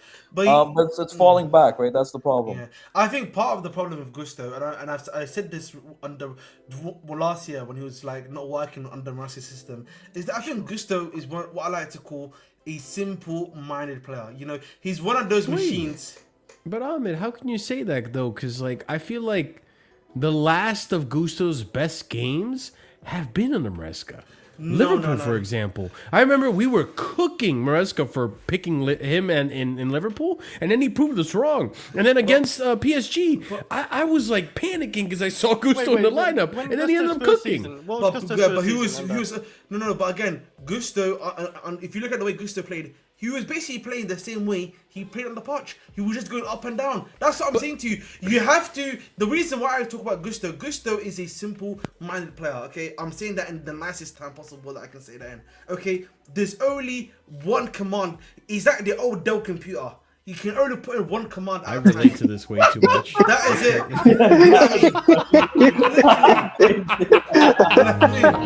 That's it. Yeah, that was spot on. Okay. That's Wabo, I relate to this too much. By the way. That's literally, bro. I relate he to this way too much. Like he's like a one. The thing with him is that he can only work with one command at a time. It is. Okay. I've been there, done that Yes. before. You wake up Listen. and you're like, yo, why did I do that? Yeah, no. Literally. Or you don't even wake up. You're just like 2 hours later. Like, Yeah. it's like, fuck, bro. Fuck.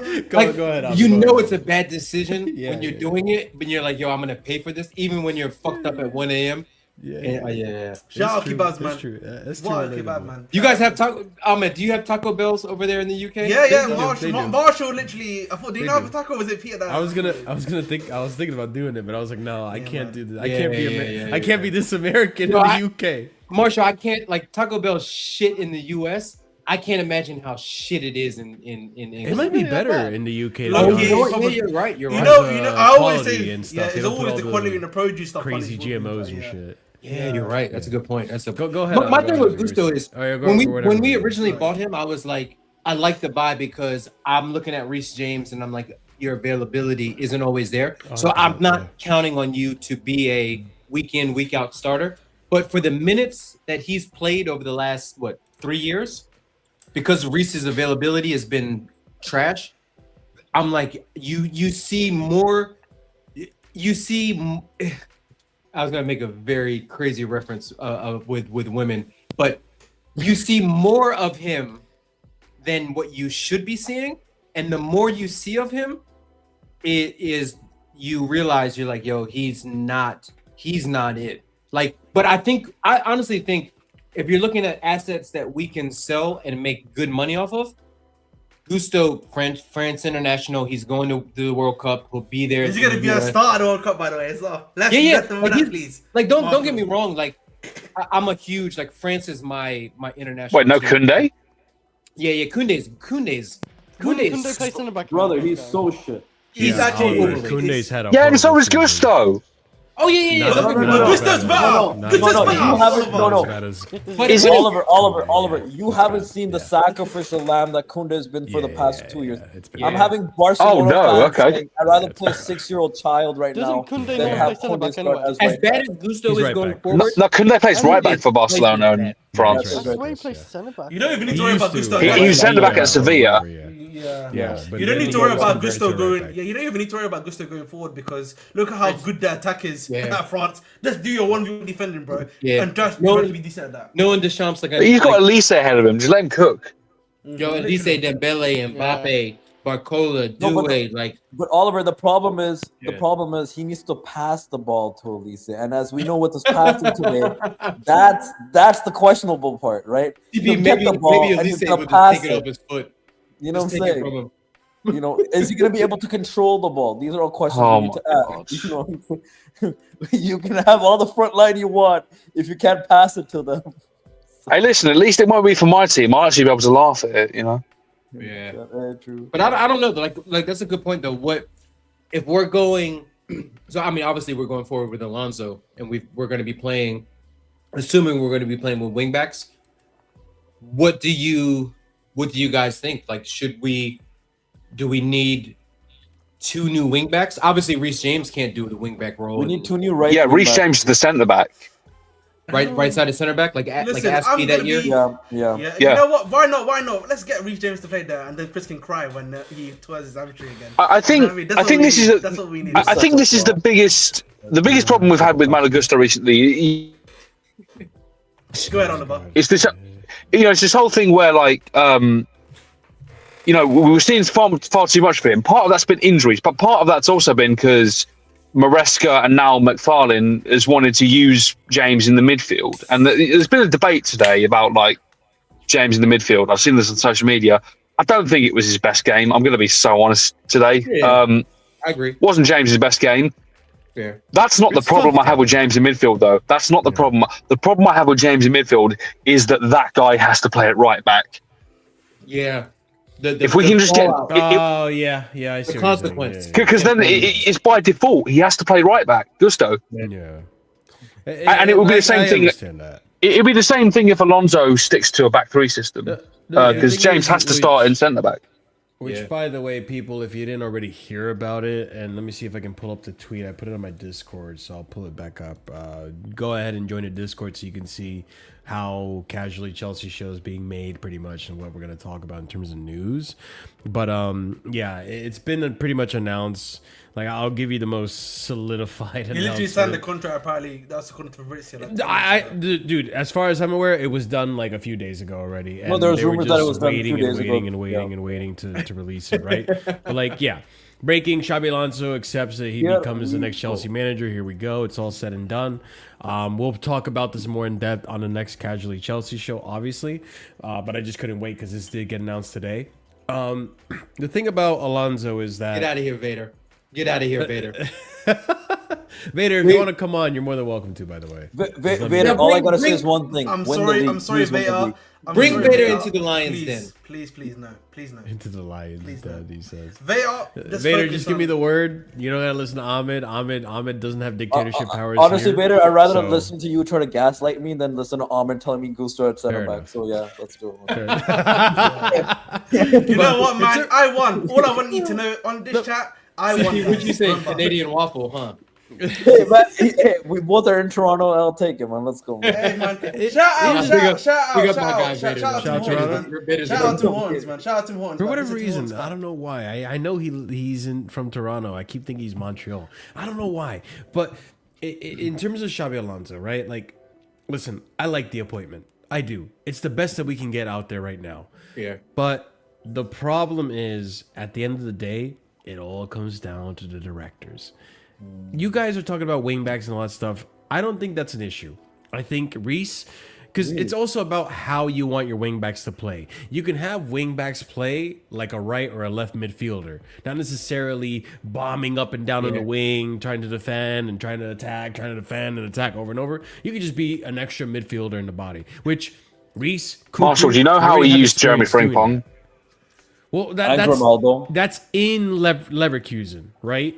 So, but that's what we're basing this off, because at Real Madrid he played a back four. He played a four. Yeah, in Madrid he played a four.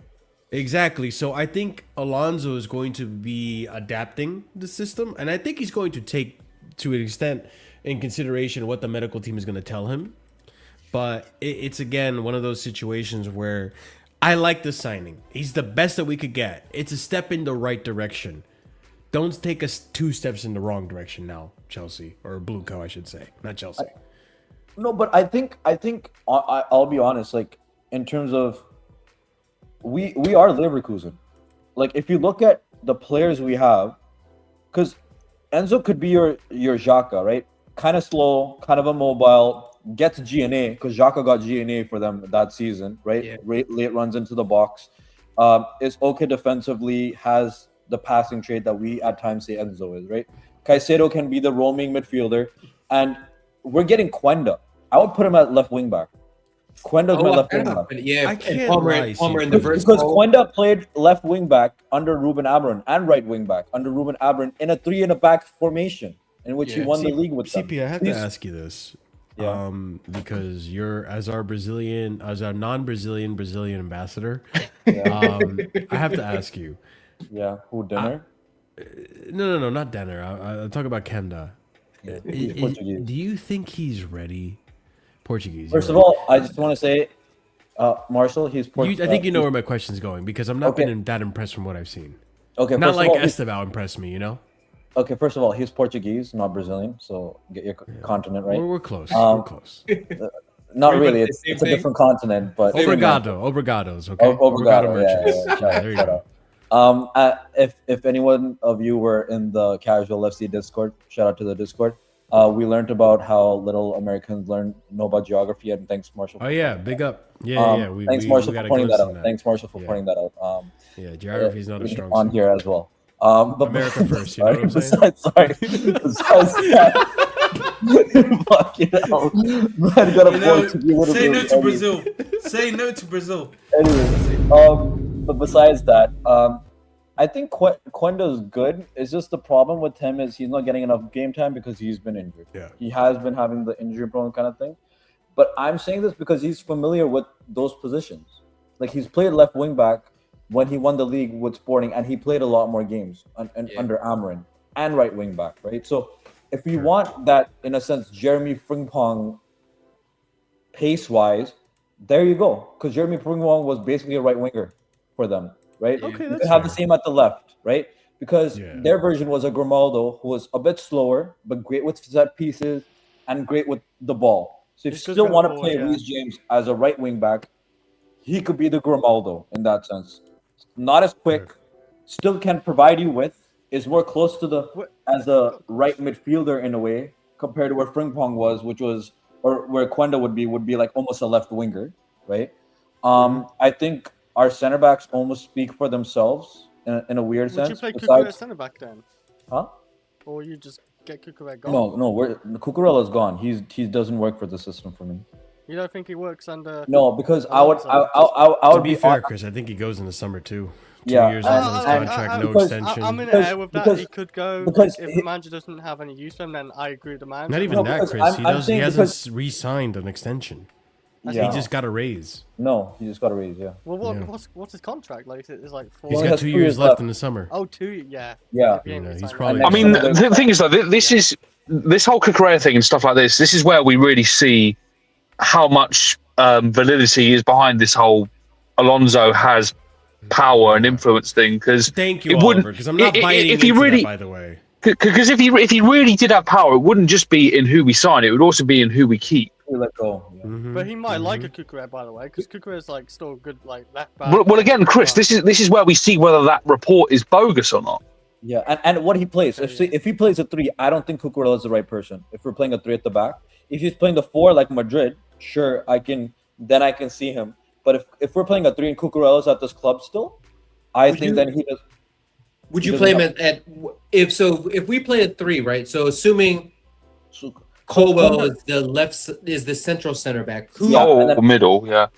Would you Hato. Red flag already. Red flag. It's a red flag in my personal opinion. There, but like, I'll put Hato as my. I don't mind Hato either. Listen, I just want to say it's a red flag that he wants to keep Enzo and Cucurella. I'll be honest with you, it's a red flag. I hear that. Why is that criminal? No, I wouldn't keep Cucurella, but I can see. What do you got against Spanish-speaking people, bro? Because you've been hating on me too much too. I can't lie. I can't lie. Yeah, wow. You know, with you, Marshall, it's always personal. You better not. You better not. You invited me to your home, but you had me use a specific bathroom. I'm just noticing, man. There we go, man. Listen, but with Cucurella, certain someone didn't want to open the gate for me. You know what I'm saying? Listen, shout out to my dad, man. He knows me. You know what I mean? I didn't want to put him on the spot, but you did. That's a real one. Big up, but listen, Abdi, Mr. Abdi. Listen, man, I'm just saying, man. You know, I've come to learn when it comes to a certain area in the world, we have to say no to them because it's becoming. They're causing too many problems in the UK. Too many problems at Chelsea. They're causing too many problems at Chelsea. Big up, Bobo. Big up. No, because Marshall, before Ahmed started waffling, because if we want an alternative to like a Quenda at the left wing back, we want a passer again. We have Barco coming in. Yeah. Right. So Barco's a good passer, and then all I'm saying is if we need a right winger / right wing back, that's when we need a good pace guy. So that's where my other option would be, right? So then we have an option. Shit. I just saw this, by the way, guys. Hold on. Yo, CP, so many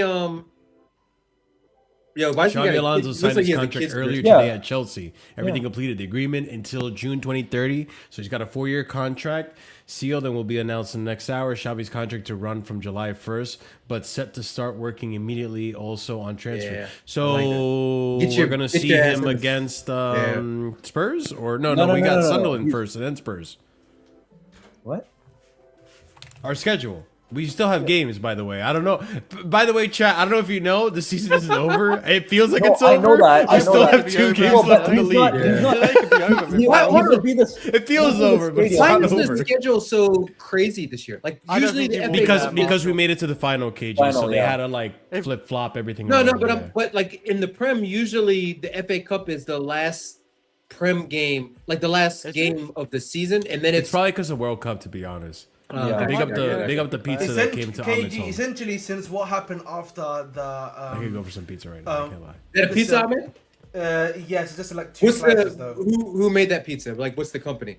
Wait. Before Ahmed, before you revel the toppings, can I take a guess? Oh yeah. Hold on. Okay. If it's anything like you had last time, which I thought was actually good. Get involved. Pineapple barbecue sauce instead of tomato sauce. Yes. Chicken and pineapple. No, so it's barbecue base, tuna, sweet corn, onions, and jalapenos. Hold on. What was the first thing you said? Tuna? Tuna, like the fish. Yeah, the fish tuna. Well, hold on. What? You can get tuna on a fucking pizza in the UK?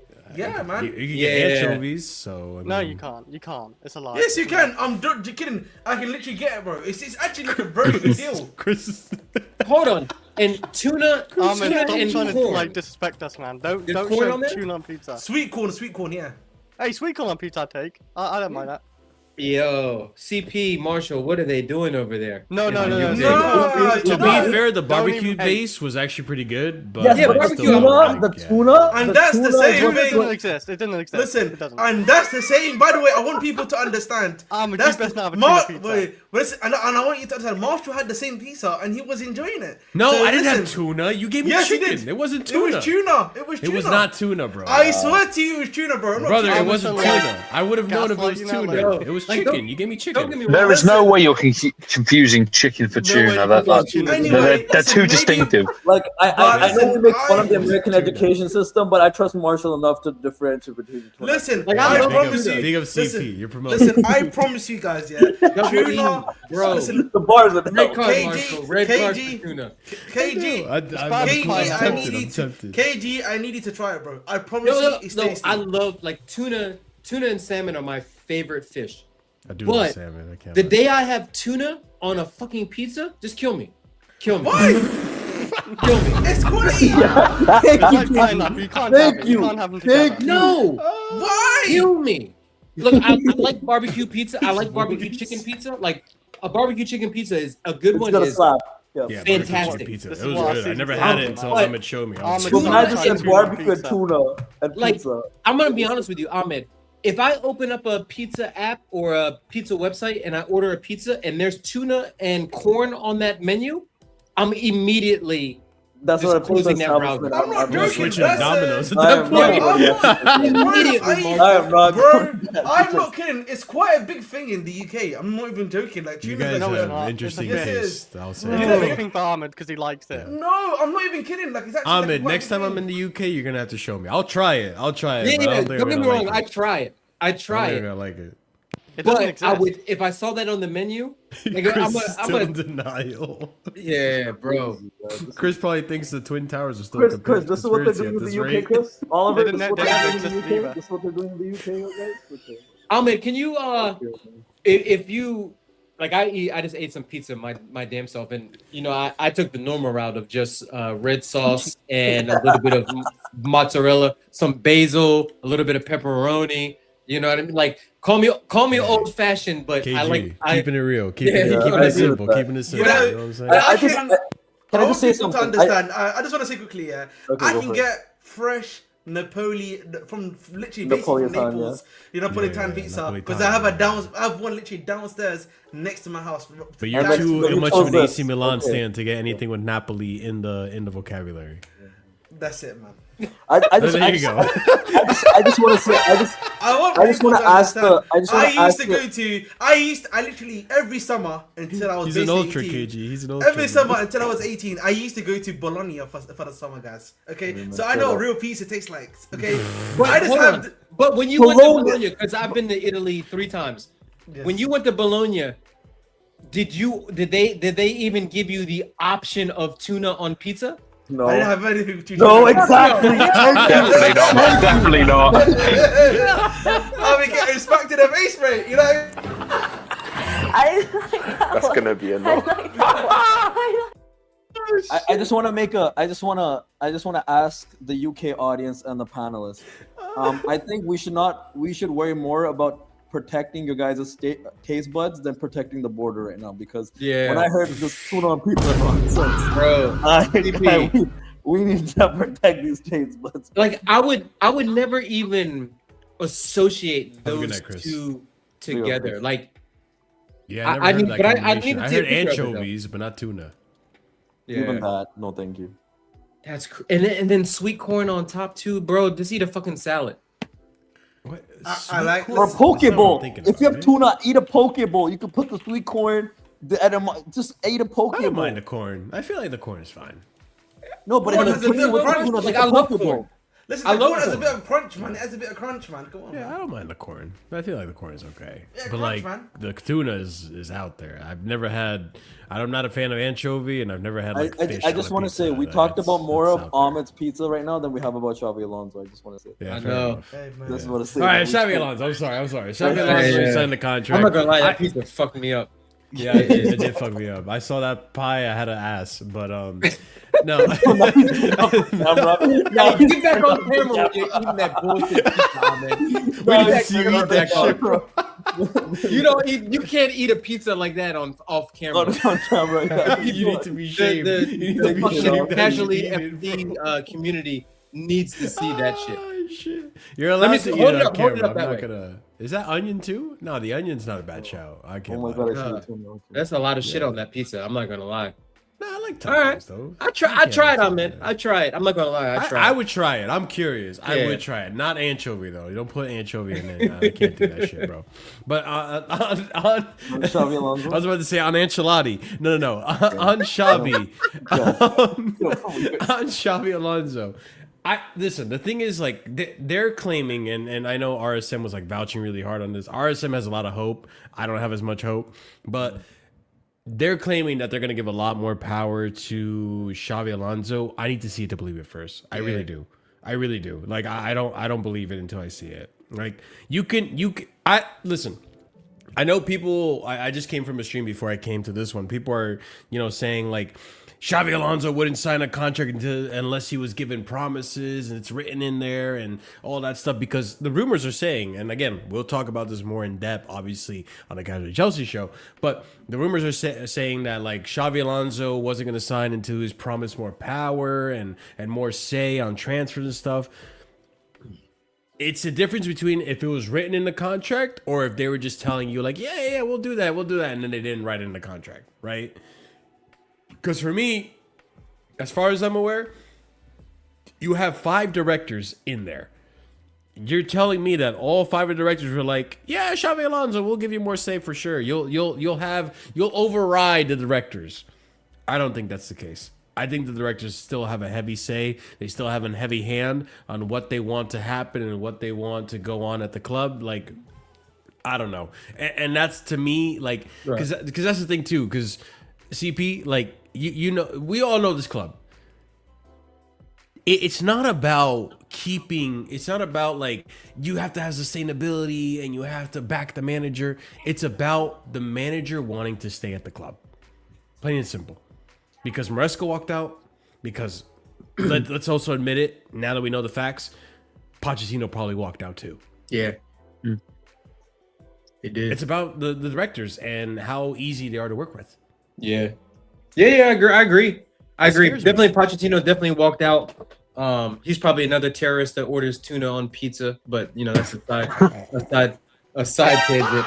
But yeah, you're right. But like Marshall, like you hit the nail on the head in the beginning. Like, Blue Co doesn't get the benefit of the doubt. it's a show me, and then I'll believe you. And otherwise, I'm going to continue to doubt you. I agree, 100%. Like, I think one thing people are overlooking here, by the way. Do any of you remember the stated what the stated date of that he'd begin work was? July 1st. Is July the 1st. Yeah. So As he's far as not. I'm So aware, he's gonna not. start soon, dude. Like this is what this tweet says. Do you give me Xabi's contract to run from July 1st, but set to start working immediately. Also on transfers. So we might even see Xabi Alonso on a touchline for the Sunderland game. You think so? I would love that. Give him a heads up. This could be a preseason for him because we're not making. No. I think the ownership want to make. But immediately means. I'm assuming immediately to mean from July. Yeah, no, Marshall, he can't manage. What he's gonna do is he's not employed. He's not getting paid. He's not employed. He can't do that, Marshall. He's gonna be in the director's box, watching the game, analyzing the players as they play the last 2 games of the season to see what's the play style gonna be, how they're gonna play. They might tap up McFarlane and be like, "Hey, continue with this back 3 and try this guy in this position." So at least he knows maybe these people are familiar with the back 3 system if that's what he wants to do. But he can't be in the touchline. He's going to be in the. So anyway, as I was saying though, so he started. So assuming that this means like as immediately, that means from July the 1st, from the start date of his contract. So he's not going to have access to any of like the databases or scouting infrastructures in the club before then. When he rocks up on July the 1st, what do you think is going to happen? The directors are going to present their list of targets. And he's going to have to pick from that, and it's probably going to be terrible. How does Oliver? Go. I'm sorry. Go ahead. If he was starting if Xabi Alonso started work in some capacity right now, maybe had time to look at players and stuff and look at tape and whatnot, maybe I'd have some optimism. But as far as I'm aware, he's not starting until then. He's going to walk in and have to pick from their list of players that they've identified. Is the transfer window, because of the World Cup, is there like 2 transfer windows again? Like, remember how last year for the Club World Cup there was a brief window before the Club World Cup, and I'll look that up. I'll look that up. Okay. Hang on. Yeah. It's a little weird, right? Because his contract starts July 1st, but like that last sentence just contradicts itself, right? If you start working on July 1st, but then you start working immediately, it's like, hold on, what? Like, if I'm the manager and I'm working on transfers, I consider that starting work. So he's officially in Chelsea. Like, I agree with what CP said 100%. Like, we don't see him on the touchline until next year or preseason, right? But if you're going to be working on transfers, you're going to be involved, then he'll probably you probably hope to be compensated for doing that. But yeah, I don't know whether or not they present him, Oliver, with, all right, here's the homework that we've done. But I did hear Oliver, and I don't know if CP and Ahmed, if you're done eating your fucking tuna fish sandwich pizza, but do you think that because he's technically the manager and not the head coach, that to me that assumes that he will have more say over these transfers? So if they present him with the list, it's up to him to say this guy yes, no to this guy, yes to this guy, and so forth. I don't know. I mean, maybe, but I think that you make a valid point there based on what the reports are saying. But ultimately, that list has to be good. If they're all crap, then it doesn't matter who you pick. And also, like, transfers? I want to bring up what Marshall said again. You know, we have 5 sporting directors. So with us having a manager now rather than a head coach, that's 6 cooks in the kitchen. So either someone's losing power or getting sacked, or this is just going to be a disaster and too many cooks in the kitchen. So this whole sporting leadership team needs a restructure. Go ahead, Marshall. I'm sorry. No, you're good, bro. Like, the thing with me is Wabo. I am in the belief that if Maresca didn't walk out, if he had stayed, he was going to get given the time. I know that we have this track record. Like, people look back and say, like, we've gone through how many managers now? 6, 7 managers since the ownership have come through, right? Jesus. And each of them have like this caveat on them. Like, when you look at Tuchel, right? Like Tuchel, we look at Blue Coat. They wanted to make everything just Blue Coat, their decision. They want nothing to do with Roman or the past ownership. So they were gonna get rid of him eventually anyway. They're just looking for an excuse, right? So they got rid of him. They bring on Graham Potter. It was a bully decision. It was the hot pick of the season, and then he ended up not turning out to be well. And they're like, you know what? Fuck this. Directors came in, and they're like, this guy's not good enough. Interim manager with Lampard. Lampard took us to the end of the season. Bruno Salvatore was in there too for a game against Liverpool. Forgot about Bruno. Got a draw. The best record we have under a Chelsea manager. Yeah. This is his ownership. But like, yeah, he came in, Lampard, interim, then Pochettino happened, right? Pochettino was given a 2-year contract plus a 1-year bonus or whatever, depending on how the season went. I don't think they liked how the season went, but they're willing to give him time. But Pochettino was like, fuck this shit. You don't want to give me Conor Gallagher? I'm gone. So he leaves, and then you get Maresca. Now, Maresca, as far as I'm aware, the briefings and the PR and all that stuff has come out. A lot of them lean towards Maresca walking away. And in the beginning, too, they were saying, oh, no, we fired Maresca. They made it seem like Maresca was a problem and all this stuff. And then soon they found out that the recruitment and the directors were a problem. And so now we've seen briefings lately that, oh, yeah, it was unexpected that Maresca was going to leave. So they twisted the narrative to say, like, oh, now Maresca left, and that was the reason why our season failed. Not because you sacked Maresca. In the beginning, it was like they sacked Maresca.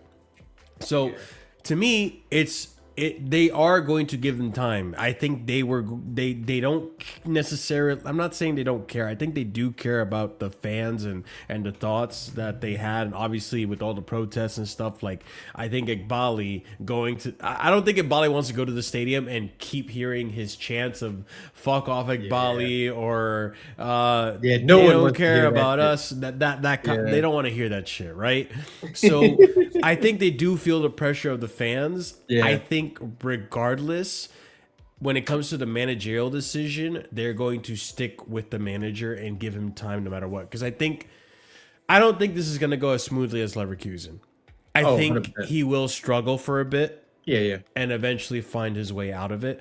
But I insist, I think the biggest thing that this club needs is stability, especially with these players. I mean, Reece James came out in an interview the other day, and they asked him, like, what do you think the team needs going forward? And his first words were stability. And I think that was one of the things he's mentioned when he was signing that contract. We need a gaffer here that can stay and be stable, because you saw it. Like, I think they thought they were going to have stability with Maresca. And then when Maresca left, like, it completely flipped the locker room upside down. Half of the team already downing tools before they even knew who the next manager was. The other half of the team saying, hey, wherever, we're just going to play and see how it goes. I think they do give him time. They have to. They have to get this right. I hope so. Because you know what? The crazy part about, like, what people... Because, like, kind of speaking to that comment that Wubba had up there about, will fans turn on him if he doesn't get results? I mean, we're Chelsea, we're by far... because of how we were under Roman in terms of immediate success, no matter what happened, firing managers, sacking managers, getting somebody else in, winning trophies, interim managers winning trophies and things like that. Our expectations and the timeline for rebuilds, we can't do in Arsenal. Like, our fan base isn't patient enough to do phase 5, phase 6, phase 7 and things like that. But at the same time, Xabi Alonso is still a very young coach. So he's still learning his craft. He's far from the finished product. So just like Maresca, where I was a Maresca fan and I understand why some people weren't and things like that. But my thing with Maresca was always, a young manager, you have to give them time, and they're going to face adversity. I need to see how a manager reacts to that adversity tactically, and how they, galvanize the team and stuff like that. So Xabi Alonso, the same thing, right? Like, even next year, say we get 1 game a week, right? Like, we don't even get Conference League. how he adapts to one game a week will be good. Like that will be interesting. But also, assuming we get some sort of Europe the year after, how does he manage the carrot conversations? How does he manage multiple competitions? How does he manage a long season? How does he manage players that are coming off of Club World Cup fatigue, season fatigue, World Cup fatigue? Like, there's a lot of questions that Xabi Alonso is going to have to answer, and we're going to have to be a little bit patient with him. Like, yes, he's got to show us something, which is why I liked Maresca, because he showed us something, and I was like, you know what? I'm willing to give him a little bit of the benefit of the doubt, because he showed me competency on a certain level. I'll never say that Maresca was the finished product or anything like that, but they also need to back his vision and also support him in the transfer market, which is obviously sort of how Maresca and the board backed off. But I didn't like, and I know we'll probably talk about it on the next Casually show, but I didn't like how there was a PR brief about what each director's. It was nice to know it. Yeah, I what saw each that, director's role was, but to me, it looked like they were pawning off blame. Yeah, exactly. Like, I'm like, once they did that, I was like, all right, Joe Shields and Sam Jewell, you two are public enemy number one, because you are the transfer guys, you are the scouting guys. Like, I think the PR around this club, and when I say PR, like, I'm not talking about like Carragher, Neville, and the talking heads, but I'm talking about like what the club puts out. I think it stinks. Like, I think it's just so unprofessional. It's so just poor, and it just paints our beloved club in the worst possible fashion.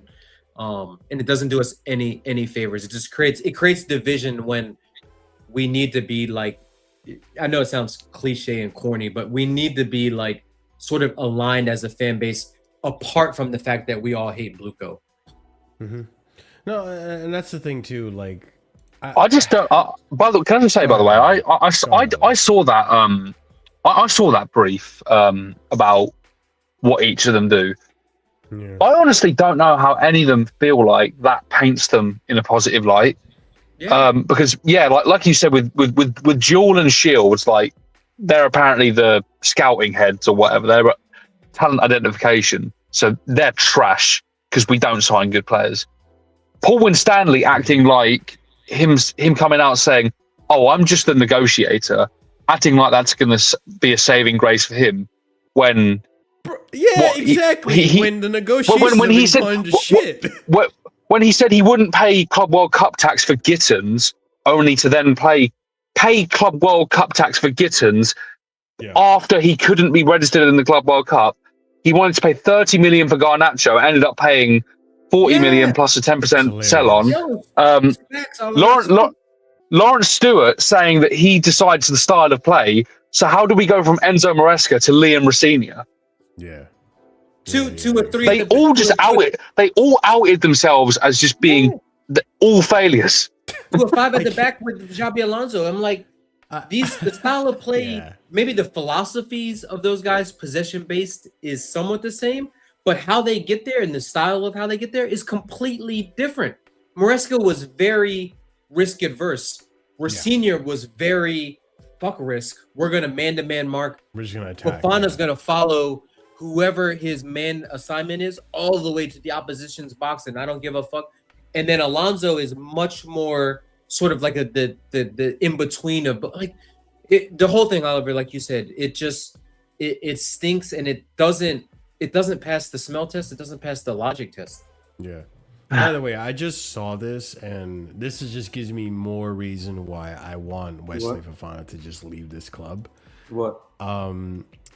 I witnessed, according to Alex Crook, I witnessed Wesley Fofana attempt to lead the teammates back to the dressing room as City were going up to collect their winners' medals before being called back onto the pitch by Cole Palmer to observe the trophy lift. And big up Cole Palmer to bring Wesley back into this. Brother, you listen, I understand, right? You're pissed. I understand you're upset. You want to win a trophy with Chelsea and all that shit, but you also need to be able to hold it when you do lose. The team need to be able to witness what it's like to actually lose an important game and feel that emotion and just prevent that emotion from ever happening again. It's important. Like, brother, I don't know what it is about the French, whether it be fucking Kylian Mbappe with Xabi Alonso in Madrid, and now all of a sudden Wesley Fofana wants to pull the same move, bro. Like, I don't know what it is about you guys and this English tradition or whatever tradition we have of seeing the trophy lifts, even if you didn't win.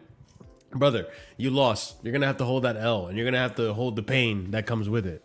You can't just, like, you know, take yourself out of that situation. But back to what you guys are saying in terms of, you know, everything with Xabi Alonso and what's going to happen in the season, these directors and their responsibility. Like, again, it's for me, I'm not going to believe it until I see it.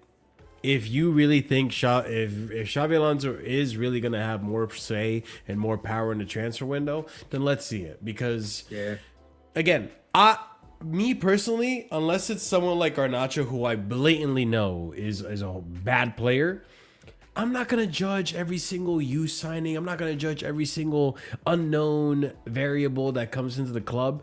If you have an idea of how to build a team, if you have an idea of what a profile needs to be in order to come to Chelsea, in order to build a team you want to build, then so be it. Yeah. But you have to let Xabi Alonso at least have a say. At least have a say. He doesn't have to have total control, because I don't believe in that either. Thomas Tuchel was going to be given total control, and this guy was the amount.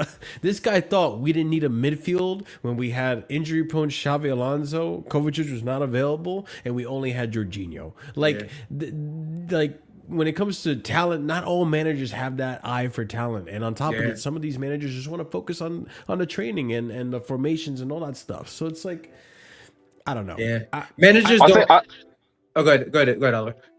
I think he's got the eye, like, to some extent. I mean, I haven't done extensive research on, like, his transfers at Leverkusen, and obviously at Madrid he wouldn't have been involved anyway. They were signing Trent regardless of him.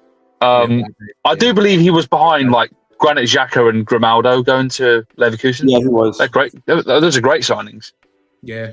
Plus at Leverkusen, you have to imagine he's being hampered transfers or hampered financially, right? Like, Leverkusen doesn't have the money that we have, or that Madrid have.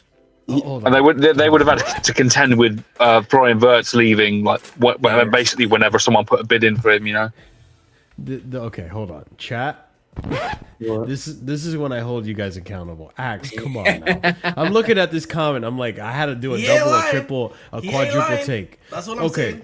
So Axe and Ahmed, you rather go through Rosinha. You rather go through.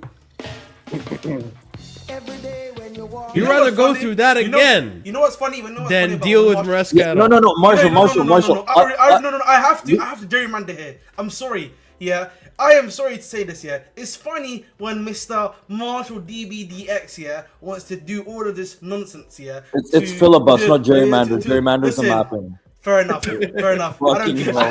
I appreciate that. Listen, man. God, man, I'm seeing the education. That's how I can tell the UK's not corrupt. We don't do that. To be fair, that's more so an American term than it's a UK term. Yeah. Right. So listen, at the end of the day, you know, it's funny that we can cook guys like Rosinha, but what was happening at Chelsea, I would argue, was like more than 50% not his fault. You know what I mean? It's all well and good. We can criticize it. We can also, you know, you can do all the little alpha jokes. But I feel like that's being very unfair to a guy that was put in a bad situation with players that down. He was, but he's starting Jorgensen in a knockout game. You want Rosinha Paul over Maresca? He's starting Jorgensen in a knockout game. You want to do that? This is where I gotta disagree. Yes, he was in a bad situation. I'm putting the blame on him at 60 to 70% because near the end of his tenure, we were losing on average 3-0. How about we I'm fine with us losing 1-0. Why is it 3 every fucking You're losing. Couldn't even score 3-0 5 times in a row, bro. Fuck you for that Brighton Rosinha should get a bonus on his payment because that's like a trend. Damn, bro. Yeah. That Brighton game was like 3-0. That was we're losing 3-0. That Brighton 3-0 was, I think back to some of the worst Chelsea performances that I've seen. I remember there was a Chelsea under Conte the second season where we played Man City and Conte pretty much threw the game, but we only lost 2-0.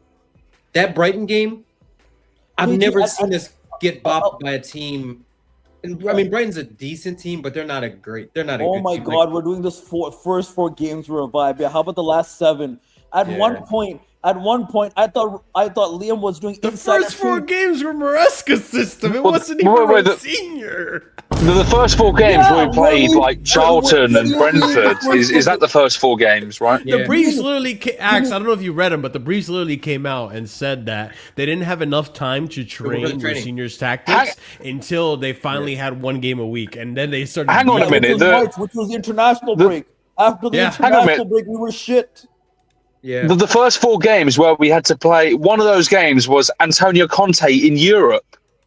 Antonio Conte in Europe. That's an open goal. Oliver, you remember he got it wrong. Remember he got it. He nearly lost it. He nearly lost. We're saying vibes. We're saying vibes because João Pedro was on an R9 Roman Tata turn for the last 7 games. Man was scoring bangers. How did we escape Napoli? We were going to be the first team. Because of you know what it is? It was the same thing as like obviously the sample size is much greater with Slot, but Slot pretty much won the league last year with Klopp's team, Klopp's tactics, and then once Klopp doesn't like Maresca, by the way. I just need to point that out. Started to sprinkle in his own tactics, Liverpool went to shit. The reports. Rosa Jeremy. I know. Listen, I want to say something. Another point, real quickly, if you don't mind me saying so. Yeah. Listen, I do feel like there's a bit of a discriminatory angle with Rossini. A lot of our other managers, Wait, stop.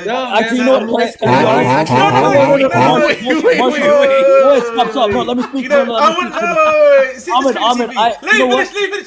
I'm gonna own up to it. I want to just give KG the out here. KG is my fellow brother. He's got the out. But the rest of them. Okay. Let me talk. Marshall, don't. Can I say it? I'll turn the camera on for this. I'm gonna turn the camera on for this. Okay. She killed him. Hold up. I'm turning the camera on for this one. You know what? I'm gonna own up. Yes, I'm discriminatory against stupid people. I'm gonna be discriminatory against dumbasses. You know what? I hate stupid people. Yes, I'm discriminatory towards stupid people. I admit it. You caught me red-handed like the Kool-Aid man behind me. You caught me. Okay, you caught me. I hate stupid people, and Rossinier was a dumbass. So yes, you caught me. Thank you. That's all I want to say. Fuck it. Yes. I hate as a card-carrying member of Light Skin, Drake dropped 3 albums this week. So us light skinned folks are on a high right now. He dug his own grave. He locked down that top 50. You know what I'm saying? He locked down that top 50. He dug his he was a victim of trying to be smarter than what he really is. All he needed to do was do a character job and just steady the ship. Instead, all he's doing is this shit. Still see more iced. Sorry.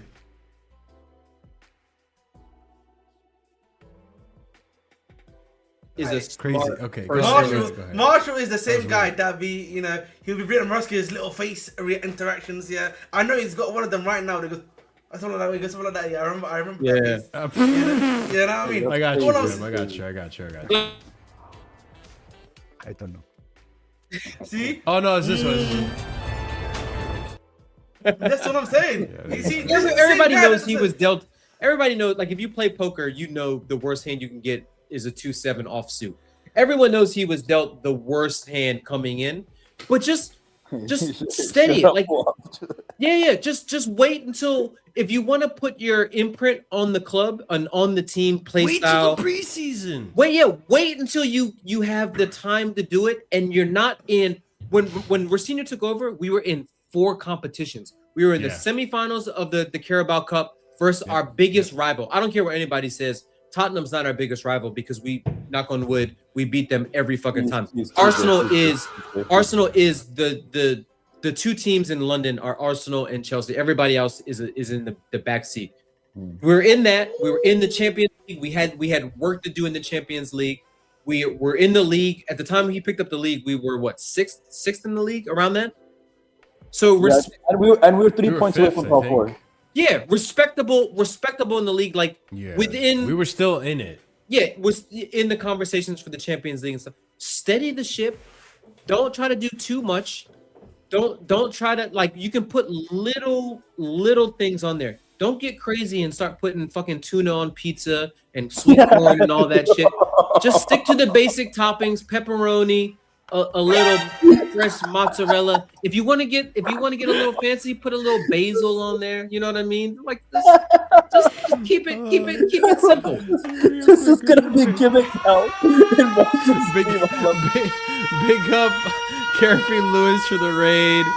Obviously, I'm pretty sure Lewis was at the game, so big up to you. You had to witness that in real time. Yeah. So It was, yeah. Big up Lewis. He can hold that, man. He can hold that, man. Wow. Okay. Okay. Big up, But Lewis, big up to everyone from the big up Carefree my G Lewis Lewis. raid. Hopefully you guys are enjoying the content. So go on and smash the like. Go on and subscribe to the channel. Hype up the video if you're watching this in the future. All that. Yeah. Check out his blog. I watched it earlier. It was good. You know what I realized? You know what I realized today? Already? Yeah. Marshall, do you know what I realized cool. today? Yeah, What did you today realize you know, listen, as I don't know, as many of you will probably know, like, you know, I know everyone's watched Full Metal Alchemist Brotherhood. Shout out to Full Metal Alchemist Brotherhood. It's one of the best animes of all time. Not everyone's watching, but I know what you're talking about. Yeah. No, I watched listen, it. but there's a term in Full Metal Alchemist which I accept and love. You know what I mean? That it's always an equivalent exchange. We lost the FA Cup today. my God. No Europe today. Oh my God. That's the loss that we took. But the positive is that we took and got in Mr. Alonso, which we needed. The necessary evil that we needed. Which is the guy that we needed. Bro, if we worked off of Full Metal Alchemist logic, I don't think we would ever win a trophy ever again. I'll be so honest with you. You know what? It's gotta get bad before it gets worse. Like, what are we doing, bro? I didn't like I'll be honest Before with it you, I gets better, didn't like sorry. the announcement of Alonso today. I thought it was a purposeful distraction No, 100%. to get us away from 100%. like I love It was like I a love band-aid. I love the to appointment of a scar. Alonso, Yeah. but the timing of it was so Bluco PR that it was But like No, shout out RSM because Ahmed, you could speak to this. He was Yeah, calling it. He was calling it from the beginning. Yeah. They're gonna wait until the result of the FA Cup and then they're gonna announce it. Yeah, I think the reality is, KG. I think it needed to happen because it needed to happen. The problem is, the fan base as it is more toxic. Is more toxic than a Black Widow. You know what I mean? What did I do? Check watch. Yeah. What, his username? Baldnor69? Like, No. Read this comment. KG, that's how the it was revolution. 100% a deflection? No, brother, you were at the comment. Oh, Yes, this read one. it. Oh, KJ. Read it. That's how the revolution kicked off. It's recorded for You know what, man? Ain't no one want to be in the USA, man. That's all I'm saying, man. All right, fair Hey, enough. man, hey, I'm not gonna lie, like man, you're a great addition to this. I need to man. try this. love you, I man. need to try this. Big up, Bobo. So you gotta try it, shout man. out I'm to telling you. you gotta be eating on that one. I promise you, bro. But like, I think I need listen, to try it, but yeah, go ahead. Listen, man. I think the point I'm just trying to make is that I think it needed to happen today because, as I said, the fan base is more toxic than a Black Widow right now. Okay, and it is Pretty toxic. yeah, which is very toxic at the end of the day. So listen, we needed this to happen. It needed to happen now. Now, I think for me, I was listening to some of the stuff you were mentioning earlier in regards to how sure are we going to be, of course, that the gentleman that we bring in, Alonso, is going to be backed. He's going to get the right players that you want to. I think it's interesting for two reasons. Firstly, I look at the market and who's available right now, and I'm a little bit worried. I'll be honest with you in terms of like when it comes to like the experience level. Because I'm not really sure. And some of these positions that we're looking at, I'm hearing that we want an experienced centre back. I'm looking around and I'm thinking, who is that going to be that some of these experienced guys they're trying to bring in? Because Murillo. right, like because like, if I'm I wouldn't mind looking, Murillo. because like if I'm looking from like if they say experience and quality, right? There's a bunch of guys there which I think are maybe above average. But if you were looking for like that top class that they allegedly trying to go for, I'm not necessarily sure I can agree to that one. Right, even if the wing-back department or like the winger department, for example, that's another one I look at right now. Who is an experienced guy that we can bring in? Unless we somehow like listen. I know a lot of people here don't like Barcola, for example. I know apparently he's ridiculous. I like Barcola. No, I know, but there's some guys in this Barcola. shout. Yeah, I know what you we mean. have now. I know what you mean. Right, yeah, but like, I would love to bring in, Laqua's a good example of that, bro. right? But like Barcola, for example, someone I would love to bring into the team. You'd definitely help us in that thing. Yeah. But at the same time, if I after him, Mr. Nitrous Oxide Liao, I'm sorry, I'm not trying to bring that type of culture to the club. With all respect to my boy Liao, but who else am I bringing in that position? What was real quick? What was Alonso at Leverkusen? I can't remember. Was he 3-4-3 or 3-5-2? It was 3-4-3. So it was 3-4-3, yeah. it was like two. In a way, he had like the striker Boniface and then Wirtz and then another guy. They were kind of like cams almost, right? So that's why the new link of Morgan Rogers makes sense to me. Close. Let me know if you want the link, man. Big up down here. Like because that's why the link again of I guess Morgan Rogers makes sense to me because he would be the left cam, Palmer would be the right cam, and then you have your wing backs who give you the width, and then you have. CP, do you think? I'm not gonna be honest. I'll be honest with you. I think Morgan Rogers would turn us down right now. No, I know that. I'm just saying that's why the link makes makes sense to me in terms of if we're gonna play. That's why I'm thinking it's gonna be the 3 at the back because then he would be the left cam, right? So I think we might be. If Rogers rejects us, I get that, but I think we're gonna look for a left space attacking midfielder. Yeah. And you're right. Rogers would be good in that. Yeah. Yeah. I hear you. But that's why. Rogers, and he might he's gonna get some experience in terms of winning maybe the Europa League right now, going into a Champions League spot, and he's played under Emery, who's a pretty decent manager. Yeah, but you know though, his price is gonna be crazy. Yeah. It's gonna be stupid, and I just think for the stupid price, I don't think you're getting like a Cole Palmer under Poch type of impact. Like, this is the thing. I think. Question, Marshall, to you, because I know you could answer this. But like, if it's not Morgan Rogers, for example, who are you bringing in that position then? Because I know someone mentioned Yildiz. Yo, it's about goddamn time. But like again, he just signed a new deal. But again, he just signed a new deal, right? Yeah. It's gonna cost you more than 100 M's to get him. There's no way that's gonna happen, right? Yeah. So you've lost him. Go ahead. And the Juventus owners aren't poor. They're the owners of Fiat who also own Ferrari. So these aren't poor people. They got the money. That's why you have the Jeep logo because they also own Jeep. Yeah. They're their own sponsors. They're not poor. If you think you're gonna get Yildiz out of Juventus, it's gonna be over their dead cold bodies right now. What was that comment talking about? Alonso wanted him nothing to do with who's Don talking about? What player? Dan, what player? I'm sorry, Dan. What player are you talking about? Alonso wanted him nothing to do with Hopium. Yildiz? I think he's talking about Yildiz. Yildiz or Rogers? Yeah. I think he's talking about Yildiz. Okay. There's a lot of tens around here. Like even Goulet, I'm a big fan of Goulet, but there's no way he's leaving Real Madrid right now. Yeah. Okay. Like Nico Paz, apparently for some reason, Nico Paz is another one. I look at him, I'm like, oh, that would be a great pickup for us. But the issue is again, even with Nico Paz, he's going back to Real Madrid. I don't understand why they took me. And so like again, then even I look at the 10 option, I'm like, they're getting hoarded, or they're getting it's gonna cost us too much money. But here's the thing, Ahmed, you're forgetting with Real Madrid. You know what I'm saying? Daddy Jose can help us one last time. You know what I'm saying? Yes. Daddy Jose can one last time be like, because you know him and young players. You know what I'm saying? Yeah. So either he's gonna embrace Nico Paz and let go of Goulet, or he's gonna embrace Goulet and be like, "Fuck you, Nico Paz." So either way, we just get whoever becomes the side hoe. You know what I'm saying? The one worry, don't worry. Remember Mourinho got rid of Ozil when he was at Madrid. Yeah. Oh, Mata too. And Mata over Oscar.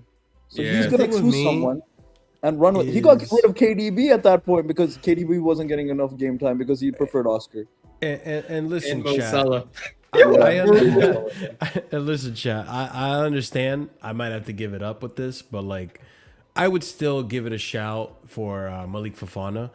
But in terms of left wingers out there, like I don't know, like I'm leaning because the left winger market it really is poor. Shit. It really is shit. Even like, if I was to say Marshall right wing, look at even right wing. Who are we gonna get? Yeah, right wing now? isn't great either. So like, I don't want anybody in the right wing though. Only because. But I'm okay with the right wing. Only because Esteval and because of Quenda. Like I feel like we're okay, and Palmer who can deputize. The point I'm trying to make, KG though, is that I'm talking about these positions particularly because I'm like, these are positions probably we'd be looking at, but like the so-called experience they're looking at this is the wrong season, unfortunately. I hate to say it, to be looking at the experience that these guys are asking for. Like, if it was last season, bro, no joke, it was a gold mine. You were eating good anywhere you wanted to in that position last year. There was a guy for every position, Marshall. You can say that, but there was a guy you could buy. No, there was a guy last season. The left wing market was still shit last season too. There were still guys there that you could still buy. I would argue that we kind of got the upper echelon of what was available with Gittins. What? Like, I know you don't rate him, and I'm gonna say this, and that's why I hesitated to say it. But I'm just unapologetically myself here. In terms of next season, if it's not gonna be like a Malik Fofana, I am saying leave that position alone. Get rid of Garnacho. Let's see what Gittins can do under Xabi Alonso, who again is familiar with Gittins. He's played against him. He's familiar with Bundesliga. And honestly, like, let's see what Jesse Derry has. Tariq George is going to come back as well. Like, these are better Tariq options George is not than here next Garnacho. season, though. I get that. He's on Marshall, loan, though. I don't think he's going to stay, but he is on loan. So technically, he's still a Chelsea player. I understand, but like, we also need to realize there's some guys that's not even that. I mean, hold on. Before you go, Ahmed, chat. I know you guys are saying, what? Name me a better left winger. And if you say Leao, I'm going to ban you. Just straight up. Because I like that. If you say Leao, you don't know ball, and I'm going to ban you. It's just that simple. Because Leao has had 1 assist in 2026. I'm just letting you know right now. So I dare you to say Leao. When you said that, Marshall, I was thinking in my mind, what were the best left wingers that moved clubs last summer? Oh, Ndai too. I'll give Ndai, by the way. Yeah. Go ahead. But Ndai wasn't. He's is this Ndai's first year at Everton or second year? Second year. So when you said that, I was thinking about who were the best left wingers that moved clubs last summer. Oh, moved clubs. Okay. And I don't, off the top of my head, I don't think like Cunha, but Cunha's not really is Cunha a left winger, kind of. Even then, like, Man United fans are 50-50 on him. Like, was he good enough? Although he seems like more of a team. He doesn't seem like a team player. But I would. He's not gonna leave. Yeah, but CFC Steve Semenyo didn't move last summer. Like we're just saying the guys that. No, but he was available last summer. It's just no one picked up on him at that point. Yeah, because Semenyo raised his levels, or he raised his what do they call that? Like not GQ. His what's that? What's the term? Like GNA. No, he raised his like his XG?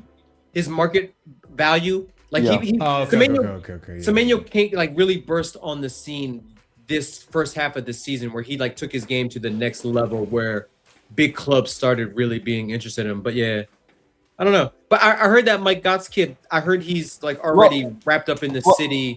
If we're saying available. Wait. If we're saying available, Semenyo was available. Like, okay, hold on. I'm sorry. Marshall was saying no. You guys are cooking me for my take, but none of you have offered me anyone else. Okay, I can give you another one. I can give you another one. I don't think we would have got him because it's Bayern Munich. I'd rather keep Kenda too. I'd rather try him there. Yeah. No, Luis Diaz. Diaz. But he's not available either. Yeah. Huh? Last summer he was. Yeah, he was available last summer. Yeah, he moved to Bayern. I'm saying. And he was on. You know what? Last summer he was. From what I remember, he was on 60K a week. Hell no to Anthony Gordon. No, and the reason why Liverpool let him go. Big up my guy Ahmed, young. Yeah, big up Ahmed United, man. Oh, big up to Ahmed, man. Big up to our boy. Big up, man. I totally not available. He just signed a new contract for Juve.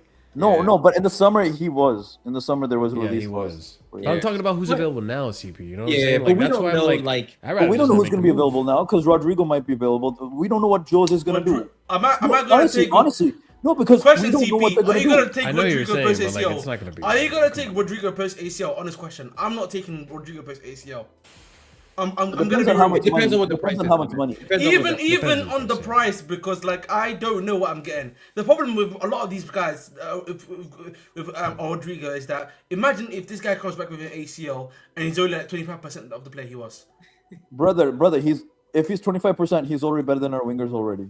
Yeah, but listen, I'm not trying to buy guys to the standard of just being better than my wingers. I need to buy the best of the best, the top quality. Yeah, That's what I'm trying to buy. But Ahmed, that's the point though, is that the left wingers right now on the global scene, the right winger market. And when I say market, I'm talking Yamal, and I'm talking guys that aren't available. Yamal's not available. Olise is not available to us. Saka's like way below those two guys in my opinion, but they're not available. Like the top left wingers that are out there are like Vinny. Who else? Like what? Hey man, I'm hearing.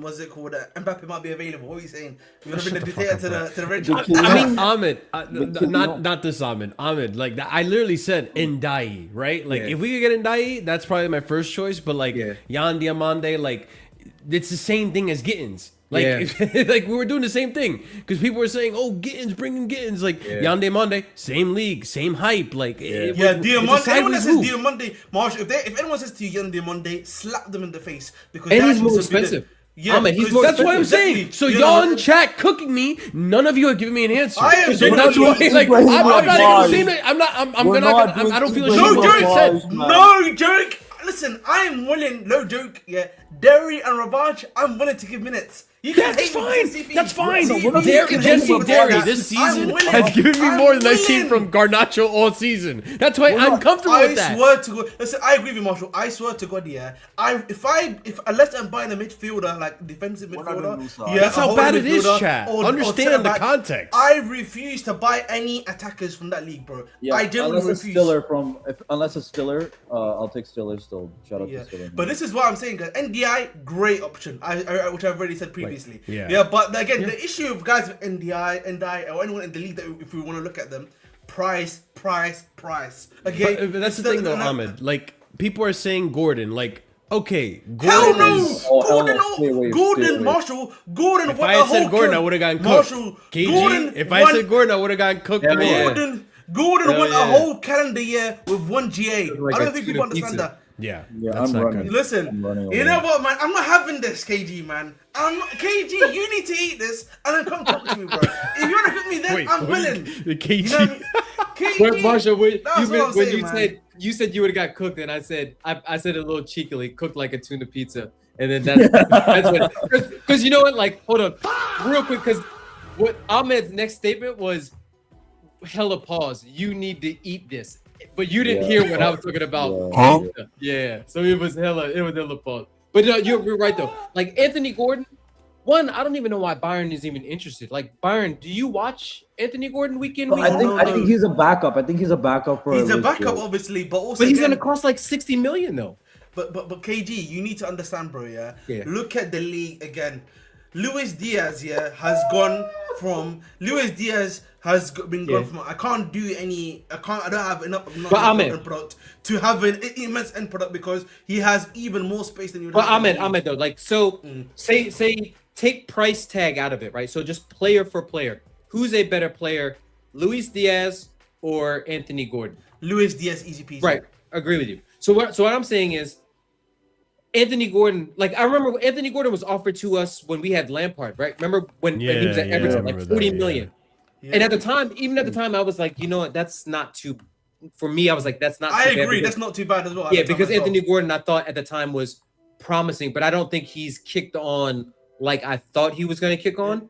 Plus, I'll be honest with you, I just don't like him. Like I don't like his haircut. I don't like his flopping. I don't like his hair. Yeah, like he got that. That's the first thing you said, bro. He got that Princess Di haircut. Like I don't need to see that. But chat, that's why I'm saying y'all are cooking me. But like none of you have given me like a reasonable okay. Bolo, you said Mitoma. Mitoma's been cooked for years. Well, Mitoma's like 29. Like, and he's on the wrong side of 20. Yeah. And he relies on pace. Man.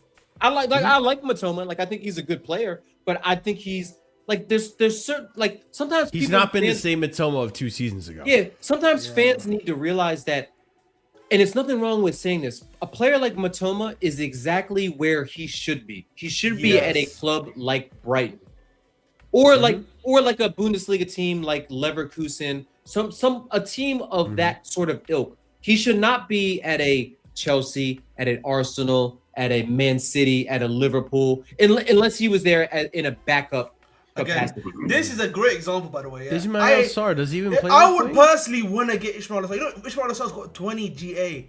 I like Sarr. 20 goals. Right? Yeah, Ismail Sarr's got 20 goals in all competition. I thought he was more through. He's more of a 10. No. So he can play across the board. Does that make sense? Yeah. He's Okay, fair enough. But he's predominantly a winger or a striker. The problem with him here is that, again, this is the same problem when I talk about money. Mateta's on the way out. You've got the midfielder, I forget his name right now. That talented midfielder they've got is probably going to go on. Warden's on the way out. Probably going to go another guy that's on the way out too. So there's no way they're going to sell that guy. Sarr would cost. I'm not gonna lie. Like I liked Sarr when he was back at Watford. Sarr right now, to get Sarr out of Crystal Palace would cost at least 60 million, and That's Sarr's what I'm not saying. worth 60 million. Exactly. Because think about it, Crystal Palace in the winter spent like 40 million on Strand Larson, and then spent another like 40 million on bum ass Brennan Johnson. That's crazy. By the way, Ismail Sarr is better than both of those guys. So to get him out, like Ahmed said, Sarr's been cooking this year, and he's a handful. I like Sarr as a player. I would love him in like a backup capacity, but I don't want to pay 60 million for a backup option. Like we need somebody that he comes in. Like I always say, if you wanna increase the quality of your depth options, better your starting 11, because that pushes the normal starting 11 guys down to the bench, and that means you have starter level quality coming off of the bench. Yeah. So, chat. Now you see how bad the winger market is. Yeah. Do you now understand why I had to take? It's not so hot anymore. It's not so. I'm not so deluded anymore. And that would be the dream. I think for me personally, it would be. And that would be ideal. Like genuinely, it would probably be Yildiz if you could get a Goulet or someone else. I don't know who Alex Baena is. I listen, Alex Baena. Listen, I'm a big fan of Alex Baena. He is dying. It's Atletico Madrid, but he was at Villarreal. Who was? Remember when he was at Villarreal, he was basically the top assistant in that league, bro. For like I think it was like back-to-back seasons. Okay, I'm not taking Harvey Barnes. I mean, but the problem again with him is that is he gonna be able to get into the EPL? You're seeing how Zubimendi struggled a little bit. Would you Ahmed Marshall CP? What do you think Ndiaye will cost? I think Ndiaye's gonna cost 60 million. No, he would cost more than that. He would cost more than that, in my personal opinion. More, He's been like one of the best players for Everton, so he's basically their best player. He's basically their best player. They would ask definitely minimum 70 million. There'll be minimum price would be 70 million, and then you would be then discussing add-on to that 70 million, bro. But to make that listen, after all this conversation, like unless like Barcola, maybe I don't know. Barcola's gonna cost 90 million. Barcola's gonna cost a lot, and like Barcola for me would still feels like a Madueke kind of player. No, I disagree with that. Barcola, I think for me, if you were to I think he's more clinical, but he's still not. You would have to made product. If you was to bring in he's not like Barcola, Kvara, for example. If I was to bring in Barcola, he has to be an inside forward. I don't want him doing the out wide shit. He needs to be inside. And just the main thing for him is I need you to shoot, Akhi. I don't need too many dribbles. I just needed to get the ball, beat the man, and then shoot. That's all I want from you, bro. That's probably what I would want if I was to bring in Barcola. That's what I'd want. The other thing, I know someone mentioned someone that who escaped me. Eli Krupi Jr. Kevin? Oh, no, Krupi Jr. Yeah. Kevin from Krupi Jr. is my demon, bro. Creepy Jr., that's the one from Bournemouth. That's the guy that... we tried to go for him before he went to Bournemouth. But Ahmed... But again, price tag. Price tag again. 80 million. 80 million. We don't have them. We don't necessarily have the money. This is why, again, this is what I'm talking about, guys, when I'm like, they're talking about we need to bring in 3 experienced players. Realistically, one of them is definitely going to have to be a centre-back. One of them is definitely going to be, and maybe 2 in the attack probably role. It's probably what's going to happen, right? You know what, though, with Krupi, though? Like, don't get me wrong. Like, I would take Krupi in a fucking heartbeat because he can play across the front 3. He can play behind the striker. He can play like in a 2. But to get Krupi out of Bournemouth, like that's like Bournemouth know that they have that's 75, 80, 90 million in the league if somebody wants to come and get him. So Bournemouth's going to be in Europe next year, right? Like they're going to finish in either Europa or Conference League. Yeah, it's just it's like let me ask you this. Assuming assuming Krupi and Morgan Rogers are within the same price range, right? Like give or take like 5-10 million, right? Like what's 5 or 10 million to rich people like Bluko and Ahmed, right? So say those two guys are available. Which guy would you take? Is Krupi and who else? KG? And Morgan Rogers. I honestly, I'd rather Krupi. I don't know. Like for me, Morgan Rogers, like it's again the same thing with people who are saying Leao. Yeah. It's like you hear the name, you know the name, you want to go for the name. It's like you just go for the name, but you don't actually watch the football. Like if you look at Morgan Rogers this season, cool. He's got some goals and assists, but he's not been pivotal to Aston Villa's success. Also, whereas Morgan Rogers been in the last 10, 15 games, I think he's an where incredible they've purple completely patch started player. to skyfall. He's a purple patch player, and you look at his stats, like he's not as good as people say. Thank you, my Ahmed. guy, Yeah, Ahmed, yo. he's all hype. Ahmed knows his like He does, don't get me bro. wrong. That's why I respect Ahmed, man. Yeah, Even though man. he's a United Ahmed player, loves you know, a good or step United over, fan. like as much as any of us. Rubinho, like he watches. I know he watches Rubinho comps before he goes to bed. But yeah, like Rogers is so like Rogers within the last 3-4 weeks has been fantastic. But the 3 months before that, and he's got good goals and all that stuff. Like Yeah, I'm bro. surprised people aren't even saying like, because this is how I know if you're watching ball or not. Like people aren't saying Duran. Like bro, Duran's fallen off the face of the earth in the last 2 years. I'm surprised some of you guys. Actually, I shouldn't be surprised. It's my chat, so respect to some of you guys who understand that Duran is not the guy anymore. But like still, like it's like you hear the name. I'll be honest. I would have taken Duran over Delap at this. To be honest. Okay, that's fair. That's fair. That's 100% fair. But like, it's again like the market for left wingers is really poor to the point where like, you know what? Just get rid of Garnacho. I'd rather see what Jesse Derry, Kenda, and Gittins can give me on that left wing. Straight up. No, but that's what I'm saying. I'm saying we do the three at the back. Do the wing back system. Put Quenda on the left or Barco, right? And then you can have Reece James and get a pacey right wing back. So and then you again, get the balance on both sides. as much as you guys might be blue coat tinted glasses and all this shit about Gittins, like I've seen enough from Gittins where I'm like, okay, we just need to be patient with the player, and eventually, when he has the confidence, he will actually play well. Like chat, let me know right now, chat. Based off what you saw from Gittins and based on what you see from Garnacho, who is the better player? Just tell me right now, chat. Who is the better player, Gittins or Garnacho? Who do you think has the better talent? Who do you think is the better potential? Who do you think is actually going to be good in the future or at some point like more respectable? Yeah, that's what I'm getting at, because Gittins is 20, 19, 20 now. Yeah. Double E. You're not getting off light. You got to make a decision. Double E. You got to make a decision. What's double E? Put Double E on the. I need the pressure on Double E. Okay. You got to make a decision. One of them. Yeah. Full press, Marshall.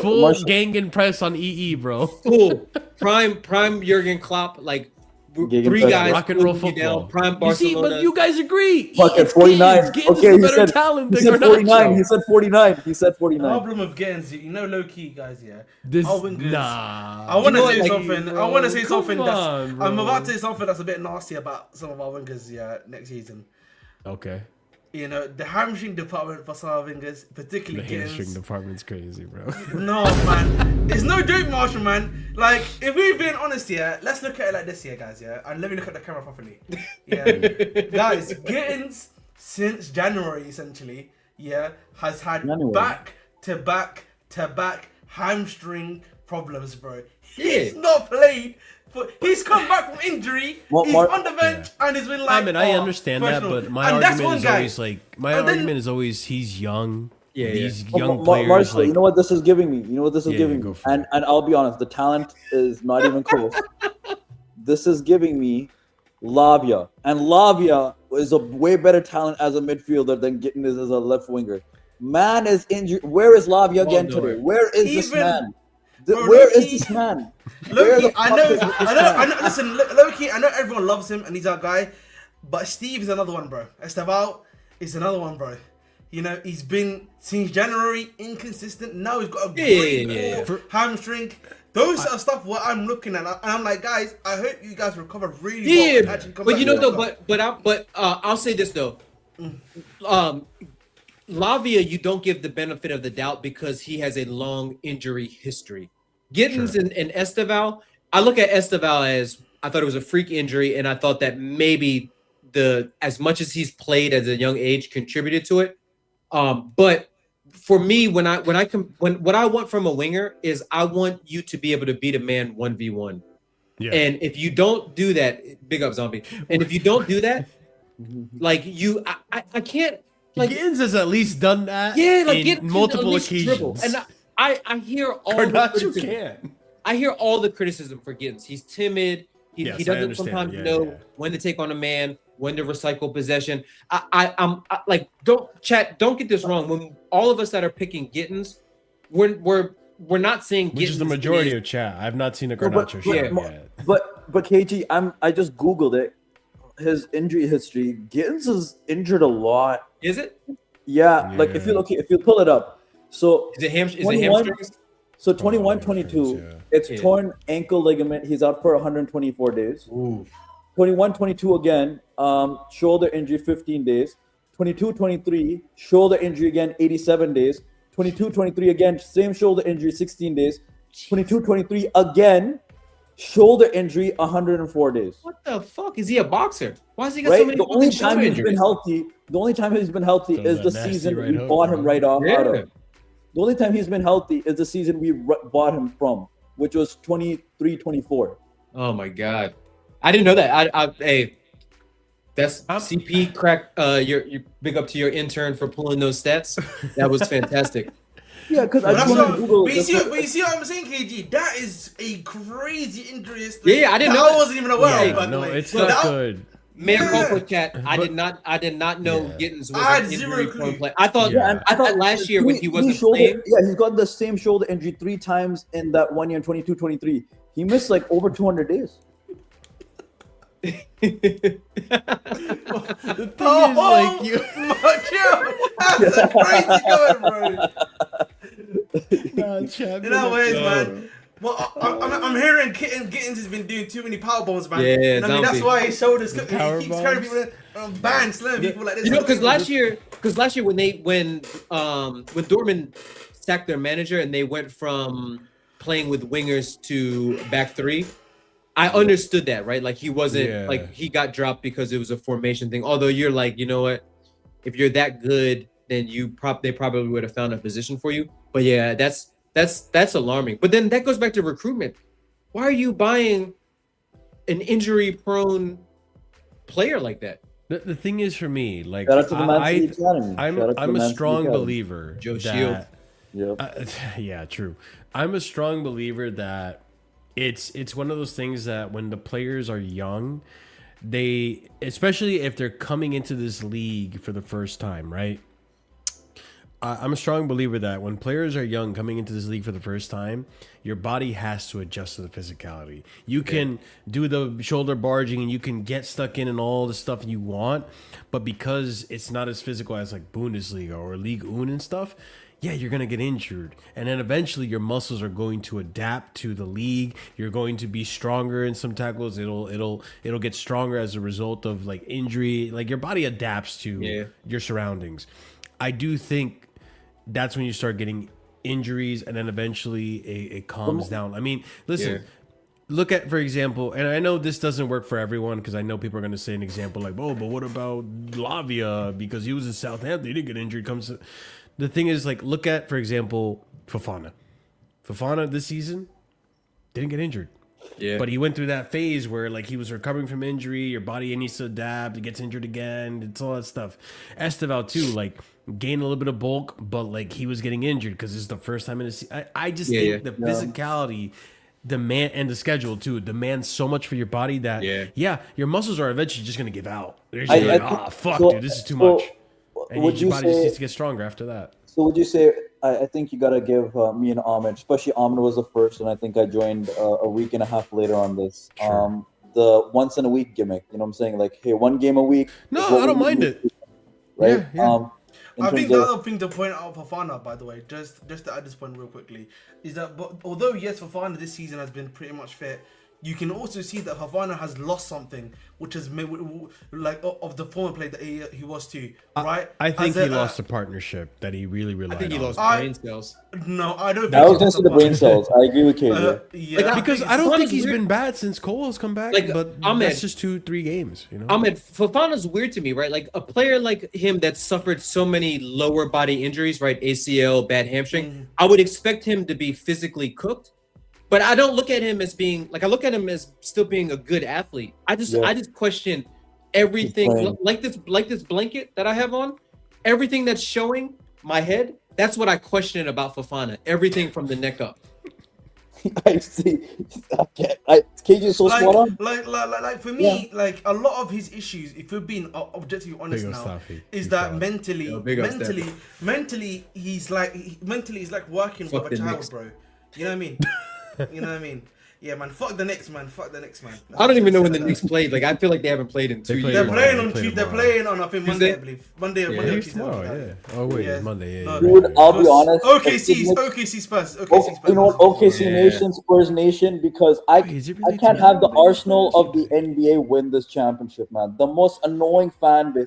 These men cheer like they won the chip every round they go through, man. I can't stand. Tomorrow is Pistons Cavaliers.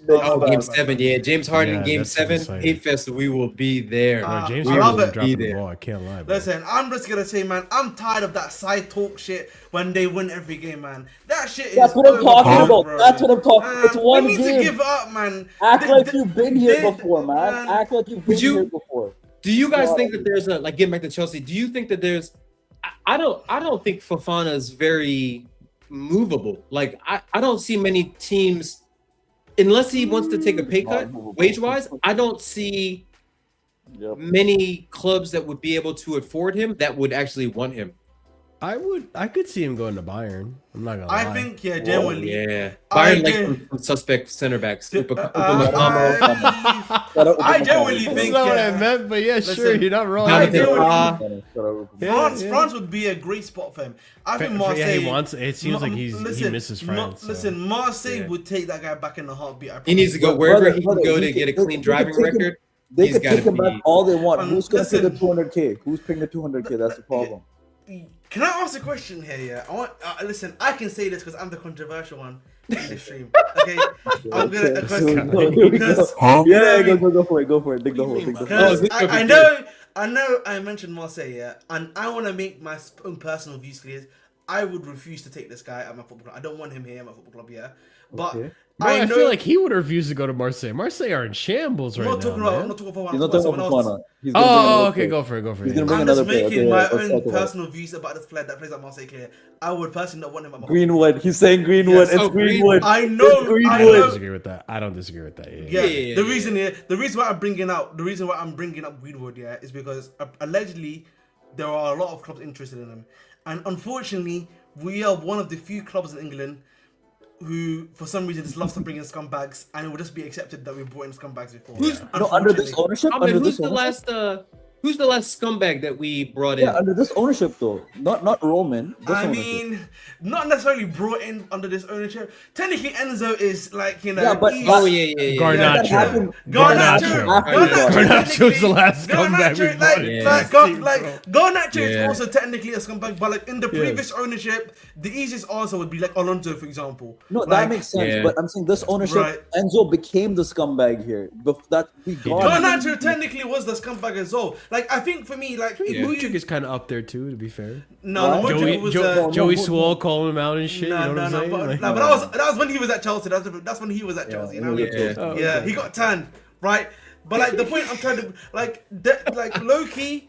That's the reason why I brought up Greenwood, because like I think no Garnacho wingback, because defensively, if you're a wingback in a back five, you have to be locked in at the back post, and Garnacho at the back post. I bet you if you look up a comp of Garnacho's failures, like so many of it is just defensively. Just not tracking his man, not marking. Like he's shit. But 100% Ahmed. Like that actually. You prefaced it by saying I'm the controversial one, but you said something that was actually not very controversial. Like that's like Yeah, I seriously. don't Yeah, it's I not don't I controversial. didn't want Greenwood getting called up to Jamaica. I don't want him anywhere near Chelsea. Like I agree with that too. By the way, It's I- more I trouble know- than it's worth. talent wise and as a footballer, yeah, he's a very good player, and Mhm. his talent should be at a big club. But what he did for me, Yeah. like that's Yes, bigger than yeah. football. That's Dude, bigger. look at Spurs for example. Like I De Zerbi was talking about like I want to like he was defending him almost in a sense like I want to bring him at the That's club the reason- and look at the player and even Spurs who are in a desperate situation where like they have Kolo Muani. Yeah. I gotta grab a beer. I'll be right back. What's his face? Dominic Solanke. He's not Yeah. worked out as well as they wanted him to. They're desperate for like a good striker, and even they don't want to stoop down to the level of making back agreements. The thing is, man, unfortunately in football and unfortunately in sport, desperate times call for desperate measure, and you know that, and you know. No, the they wouldn't bring him in because they still want to The see what PR. Sapaev has Yeah. to offer too. Shimweka, Sapaev, they want to Shim keep. Maheka would be- Shim, I would. Shim Ahmed, Maheka, you know, I would- you've heard the briefs. They want to keep Shimoeka, and they Really? want to see what Sapaev has to bring to the table too. My And they have issue- Omega as well. Why My issue- why are so they the- keeping Shim? Why keep Shim loan him? No. So there's a few issues. They there. wanna loan Shim- him, but they Shim wanna Maheka keep him for in the me, long run. realistically, Oh, yeah, that if you're serious about Shim Maheka and his development, yeah. I'm being honest about this, yeah. If we're being honest, he needs to be at Strasbourg. You need to take him to I agree. Strasbourg, and he needs to be Really? I paid agree. regular minutes. Yeah, I send him think to that Strasbourg. Either you send him to a League 2 side this season, then go to Strasbourg, or you do the thing where if you believe that he's that talented, right, which from what I've heard, he's a very talented player. That's what you need to start doing. Low key, that's what No, needs to but happen. what I was thinking championship. Like a mid, like you know how I like do- when we sent Tamori got like not Derby can't be that, but I'm saying like a good championship side. Right? But the thing is, the key that They I can't agree, both go to Strasbourg, Sapaev and Shim, by the That's way. why I'm saying that. That's why I'm saying that. I'll be right back. I hear you. The reason why I think the only issue with that is that both. I know not necessarily tomorrow, but like if you look at Mount, for example, Mount was actually a good example of a guy that went through like the kind of like the levels before he came to us, right? In the sense that he went to like somewhere like the Netherlands first. Like I think sending him somewhere to like a lower league abroad, even the Eredivisie, if you can get him a spot there or something like that, where he can actually like learn his thing for a season, then the championship, and then maybe obviously to the league or something of the sort. I think that's actually like a pretty Because a pretty- the a pretty reason good I'm thing, only saying not Shim there because we only have a certain amount of international loan spots. That's the issue, right? True. I think he So should go to the championship. that's why I think Sapaev makes sense to me at Strasbourg, Yeah. and that's why you put him Shim at a championship side because he's Yeah, already yeah. playing under 21, so he's used to playing with English players, and there's gonna be a lot of young-ish players in the in the championship because you're gonna have a lot of loan players like him down there anyway. Can I ask a question, guys? This is a good question because, like, I know someone brought up Omega. You know, Omega's coming next season, right? He's gonna be playing here. Like, Is that for sure? Yeah, that's for it's sure, signed. We because signed him. because We we always signed him, right? But So, even like- with sorry to cut you off, Ahmed. I know we signed him, but even with Panicelli tearing his ACL. So is I he- think that's why Sapaev is gonna go there. That's why Sapaev. Yeah. is gonna go there. So yeah, that's what I'm saying, right? So like, I don't like what's gonna happen. Do you think I don't personally? I don't see Omega starting for this team. No. And I don't know where he adds starts from a bench. And I Well, forgot I to think mention people. I think he would be a backup, no? Because we're thinking of selling Delap. Newcastle are interested in CP. Delap. I forgot to mention this too. What? New manager, new coach. Nicholas Jackson is still in that conversation. Oh, yeah. He's not guaranteed to leave either. Did you guys see the shamelessness that Bayern did with his send off today? Yeah, merci, Jack. I saw pictures. I didn't No, actually look into it. like I yo, didn't do look you into remember it. Oliver Kahn? Basically, like Nico Jackson's plane arrived in Munich, and Oliver Kahn said, "We're not buying this guy." Buying you, yeah. And then now they want to do a send off shit. with flowers and a big ass picture. And But all this apparently shit. I did see What that. the Yeah. fuck? KG, there's Bayern also is reports- so shameless. There's also reports that Jackson said, "Guess who didn't win a trophy this season? Guess which club?" No, didn't that's win it?" not true. Yeah, Hey, don't no, know. no, I he disagree. I don't know, TP, man. he had an Instagram post today saying that I saw a screenshot of, basically saying that the FA Cup, the final was corrupt and that we got robbed. So I was like, yo, Fair Nico, Fair you enough. could still win our hearts back. Yeah, look at that. Look at Yeah, I that. saw this. Mercy, I was Nico. laughing. I was laughing. Mercy. I mean, they by the gotta way, show like this- respect, by the way, but real quick, there's like 175 people in here, and we're not even on 75 likes. Yo, chat. Yeah. What the fuck are we- Hey, what's What are we- going on? What are we doing? Yo, chat. Think Where about else this. can you get tuna on pizza? Yo, Come on. tuna pizza today. Crash outs about the penalties. Almost a 3-hour stream of. There's a lot of football Yeah, I was tomorrow gonna too, say. man. Are we doing a show tomorrow, Marshall, about Alonso? I forgot to ask you. I can't tomorrow. I have an actual show in Brooklyn, so I'm gonna have to. Yo, postpone man, that, let's big up to Marshall, man. Let's go, bro. Let's Hey, go. if you're in Brooklyn, come out and Let watch them know, the bro, let band them know. play. We're gonna be playing in Littlefield, Littlefield in Brooklyn. You play? 7 What do you o'clock. play? I'm the vocalist. Okay, Whoa. Marshall on the mic. Hence yo. the microphone. You know what I'm saying? Look out, boy, People Marshall, don't know. man. What's Look out, boy, the Marshall, man. genre of music? It's like pop punk, math rock, that kind of like area Okay. of like music. Let's go, man. Let's link go, in man. the description if you want to check out Back Pocket Alimony. That's my band. And if you happen to live in Brooklyn or nearabouts, come check us Okay. out tomorrow. We're gonna be playing at a Brooklyn in Littlefield. All right, look for Brooklyn, so, the next album, Tuna on Pizza, is dropping soon. yeah. dropping soon. Marshall, tell us when you're gonna start leaking the new kit, like Noah Khan, man. Tell us when you're gonna start leaking. The new kid, bro. I told Chris that new kid is real, and he didn't believe it. And Bro, can I we showed talk him. about- that can kid? Is we- disgusting, by the can way. we talk It's about- such a what do you gross mean? kid. That kid genuinely. You like that is- kid, CP? No. Let me tell you. I've you know what I've That I've kid's seen the that worst kid- kid I've seen. No, I barring saw the that one kid. we won the UCL on. No, I'll be honest. I've seen that kit since I was 6 years old. It's called the Best Buy kit. You know what I'm saying? I've seen that kit when I was 6 years old, man. Geek Squad. Shout out to Yeah. Best Buy. Shout out to Geek Squad. If you know, you know. Shout out to the Geek Yeah. Squad. Oh You know what I'm my saying? God, Shout out to your bro. Best Buy representative. I remember buying my first my play. I remember buying my PlayStation 2 from there and my Xbox 360. You know, good memories, man. I had good memories at Best Buy. man. Shout out to Elite Best Buy. systems too, by the way. Yeah. PS2 and the Xbox 360. 360. By If you far know, the you two know, best man. systems. Halo 2, man. Halo 2 forever, man. Xbox Live. Let's go. Oh man. Yeah, yo, Tawana. Chat's moving like Agent 49. Yo, get the fucking likes up, man. It's been Yeah, a crazy good Yeah. good stream. You know Yeah, what, no, man? it's Shout really good out. shit. Listen, We talk shout about all out. types of things. Listen, man. Shout out 007 coming out. He said sing now. That- Yeah, yo, I ain't that's singing crazy. now, bro. There's not enough likes on this stream for me. to Yo, sing. No, big up W. Playing it safe. Yo, I have like 100. My channel, like I've very like I need to get more content on there. I've got like 100 people following me, and like 60 of them are in the chat. Yo, you folks fucking like the stream, god damn it.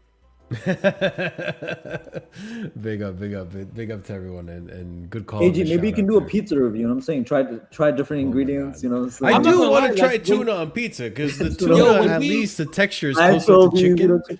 When we were getting pumped 3-0 every week, Fucking like Christ. Chelsea was the last thing that I wanted to talk about. Like I'd rather talk about music. I'd rather talk about fucking pizza. Whatever. Mhm. I think that kid needs a good sponsor. To be fair, if there's a good sponsor in it, it might help it, but I still ain't buying it. I'm Blue Co out. Bro. I am Look at my title. refusing- I'm Blue Co out. I ain't That's buying no why fucking isn't kid. hitting us up. We're doing Listen, something wrong. I refuse to buy something without the Chelsea badge. on it. That shit ain't the Chelsea badge. That's Okay, TFC hold London. on. All right, I need to. Okay, you're doing that. You're doing the minerals prop, bro. That's correct, though. I hate to say it's correct. No, It's but correct. multiple clubs have done the minimalized, And I simplistic refuse- version of the and I badge. refuse to Yeah, accept and It's not that. a That Blue was Co nonsense. thing. It's just. I'm telling the you right now, design. Marshall. I refuse to accept it. That shit is us. fine. Our shit Yeah, looks wait, It wait, is us. ass. Ahmed, I don't Ahmed, agree with you. wait, Marshall, I agree with you. You know what? Shout out to this is gonna be when I'm gonna be xenophobic. Say no to American companies. Fuck you, Nike. I want Adidas back. I want Adidas back. I want I Umbro miss back. you, Adidas. I want Umbro back. I man. want my miss Adidas back. Is I want my Umbro still a Adidas company? back. Yes, it still exists, yeah, but it's a It part still of is. Okay. I Yeah. didn't know that. Yeah. Back Yeah, in the I day, just wanna like when I was in middle school, I think everybody like Umbro shorts were like Umbro was. They were Umbro was the thing, shit. man. Umbro was the shit, man. Especially in boxing, man. I used to remember them and Everlast together used to be like, yeah. Everlast. I mean, Everlast is still Top like of it. one of the biggest. Everlast names. still exists. Yeah, still In exists boxing, in the yeah. boxing, yeah. But yeah, I just want to say I want Adidas. Dude, are you seeing the World Cup rollout by Adidas? What the hell's Nike doing, man? I used to Yeah. remember the Nike in 2014 with these banger ads for the World Cup. What's happened to you, Nike? Yeah, you know what Nike's Yeah. problem is they make they make templates for their kits and then they just recycle them to all the teams and Yes. it's like and they put like Mhm. a little tiny spin on it. But you know what though? It's still up to Chelsea to approve the kit. So it's like, why are you?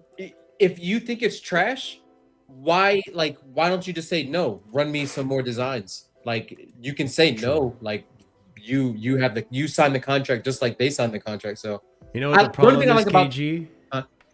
They're from the West Coast. They're too nice. I know. They can't. If Clear Lake was East Coast, I know. you know those motherfuckers be rude as fuck and saying, But dude, "Fuck Nike's no, that from the shit's West Coast, I know. too. They're ass." from Oregon. Nike's from Oregon, man. I know. Yeah, got I two know. of They'll them, tell it but, to you to your face, bro. They're rude Like as fuck on the East unfortunately, Coast. unfortunately, bro, like yeah, the problem with the Chelsea, like listen, for some of them that they've simplified, for example, like the one for Juve looks cool. Do you know why? It's because it's a fucking knight on a Wait, the horse. prisoner out the one? The prisoner No, the kid? badge. I'm the one that simplified. Oh, the badge. I thought you meant the badge prisoner is kid. That simple- kid ain't 'cause it, bro. It's literally a horse on its hands. It's a black horse on its hands, and it looks fucking cool. Okay, I'm gonna keep it real. Okay, but Chelsea crazy, just looks like some random lion, or like it looks like a cat or a lion on a pole. Bro, I but feel that's like actually on the crest. But I look like a strip dancer with that, bro. You don't see. Circle and the You know what I crosses mean? or whatever. He wants the whole setup. Yeah.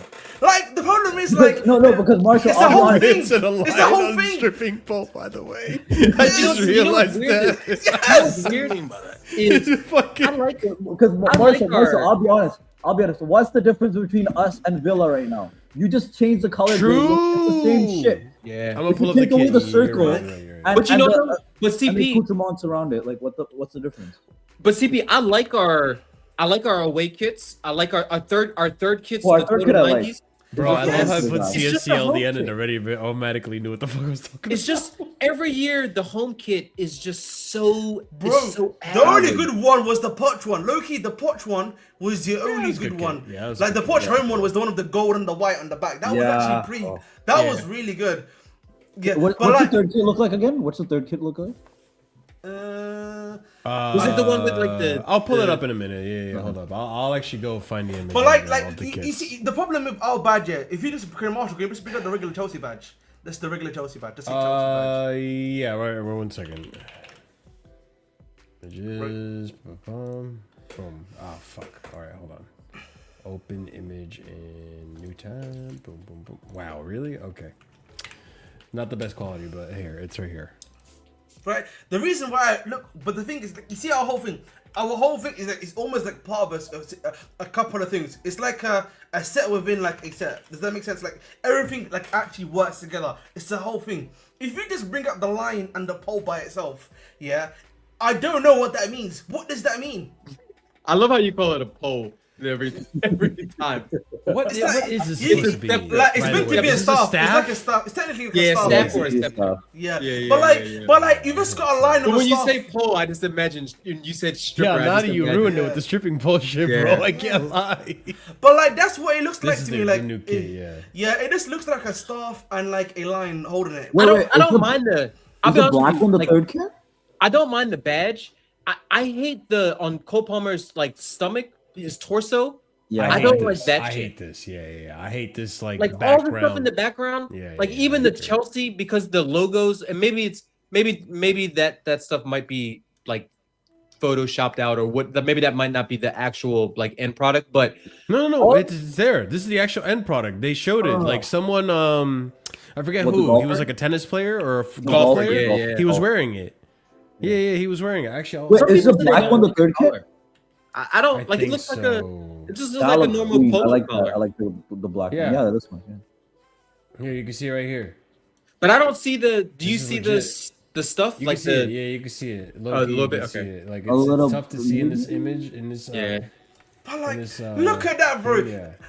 Do you not feel disgusted wearing that? I feel disgusted wearing that, bro. Low key, man, outside. Yeah, Oh, it's a little too generic. I'll be honest. It looks like it could be if you just put it as purple and like light blue. It's Villa then. like That's the- KG could make that in I Canva right now for us, bro. KG can Honest get to it. God, Make that right now honest for to us. God, You, Yeah, I bet right you won't there, you you can won't get see this it. reference because it's an American store, but you can find that kit right now at Ross. Oh my god, yes you can. Ross I is know that I'm using sports shop. That's what I'm gonna say. Ross, like for those people that aren't American in the chat, Ross is basically a store that sells like all the irregular type of clothes. So like if the collar's off a little bit, you Yeah. might get a polo shirt that's normally $70 for like $12 or some shit. Like any defects. It's a bargain, like a bargain bin type store. Bro, the only good thing about this kit is that if you really, really, really wanted to back your club, you could probably wear this to the club.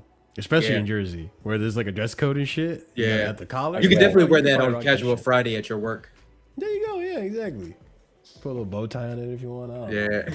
Like, it's just wild. Oh, to me, one man. thing Like, I it's did want to say disgusting. with regards to Xavi Alonso's, I think he's gonna help our midfield so much. You guys gonna help the midfield? Yeah. In what No, sense? as a player. Like if you saw him Like, he's gonna teaching come on at and play Leverkusen. himself? Be Yeah. great. Yes, no, legit. No, yes. Like actually. I can't boys. Oh, that too. Player Hey, shout out. I have manager? a kid below me. Shout out, man. That's true. I could get the new Chelsea kit right now. You should have told me. I'll go downstairs. Man. All you need is a fucking Allen wrench with when you buy that kit, an Allen wrench comes with it. An Allen key. Yeah. The Rosses in Jersey are all like South Jersey, by the way. It's not a Yeah, North yeah, Jersey like thing, Philly, the Philly side of Jersey. Yeah, exactly. I only see them down there. Yeah, That's for sure. funny. IKEA employees is crazy. Hold on. actually. WLT says, "Is it we over here? It's TJ Maxx. Is it TK Maxx over there?"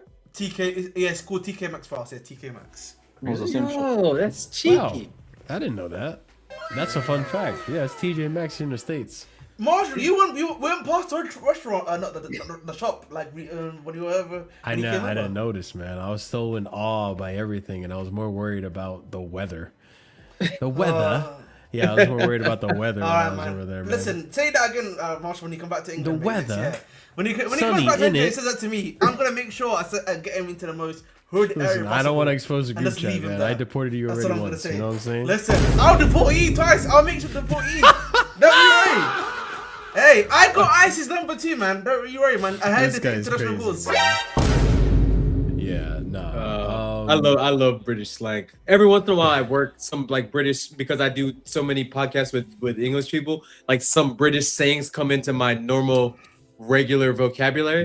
Like the other day, I was like, I say big up all the time, and people probably look at me weird. It's like, I'm sorry. It's just like I talk to people all the time. Yeah, Big what did I say? Like maybe I said like 6s and 7s or some shit like that, and somebody was looking at me like, "What the fuck are you talking about, Kev?" And I was like, 6s and 7s? You don't? Oh, and I was like, "Oh shit, I'm not." I got to realize I'm not talking to fucking the casual audience. Oh man! All right, we've derailed completely from the game, but it's all good because we provided the chat with 3 hours of content, and anyone who came from the Lewis stream, obviously with plenty of content. But anything else? Did I forget anything? I mean, Garnacho came on, did fuck all. Delap didn't do shit. I mean, Delap had that chance. It was close, but obviously it's Delap. So, what is close when it comes to Delap, really? You know? Yeah. Wait, Talk to me. CP. Go ahead. Another side note, because let's be honest, we're not serious at this moment. No, we're not. I was saying this earlier. Nike and consumerism, they won today. I'm gonna show you what happened. So I saw this, right? I walked into the Nike store. Actually, let me take the. I walked to the Nike store, so I first see this. I turn around and they're like, the second I saw this, I'm like, they got me. They got me. Wait, they got it's an like R9 at the Ronaldo back. on the bag. It's not even just his number. Yeah, it's just his full picture. I'm like, the second. It's I'm like, this hilarious at shit the probably green screen. cost like $30, like $2-3. That's not bad. It cost me 60 here, and I'm like, I'm copying this. The second I saw R9, I'm like, that's my goat. Nike, you got me, Nike. You got me. Oh yeah, I wish it was the vintage R9 haircut. Yeah, the haircut. Yeah, with the R9 cut, man. that was the one thing. Like growing up, R9 was. I mean, R9's pretty much everybody's striker good, anyways. But like normally, kids will copy like their people's haircuts and stuff like that. Not a goddamn person was copying that fucking R9 haircut. But yeah, these Don't are worry, the no one's kids gonna for copy next Cole season. Palmer's haircut. Yeah, I was gonna say. Speaking of shitty haircuts, Yeah, no one's Yeah, copying yeah, Cole for Palmer's. real. and that says a lot from coming from a guy that's fucking bald. So Yeah.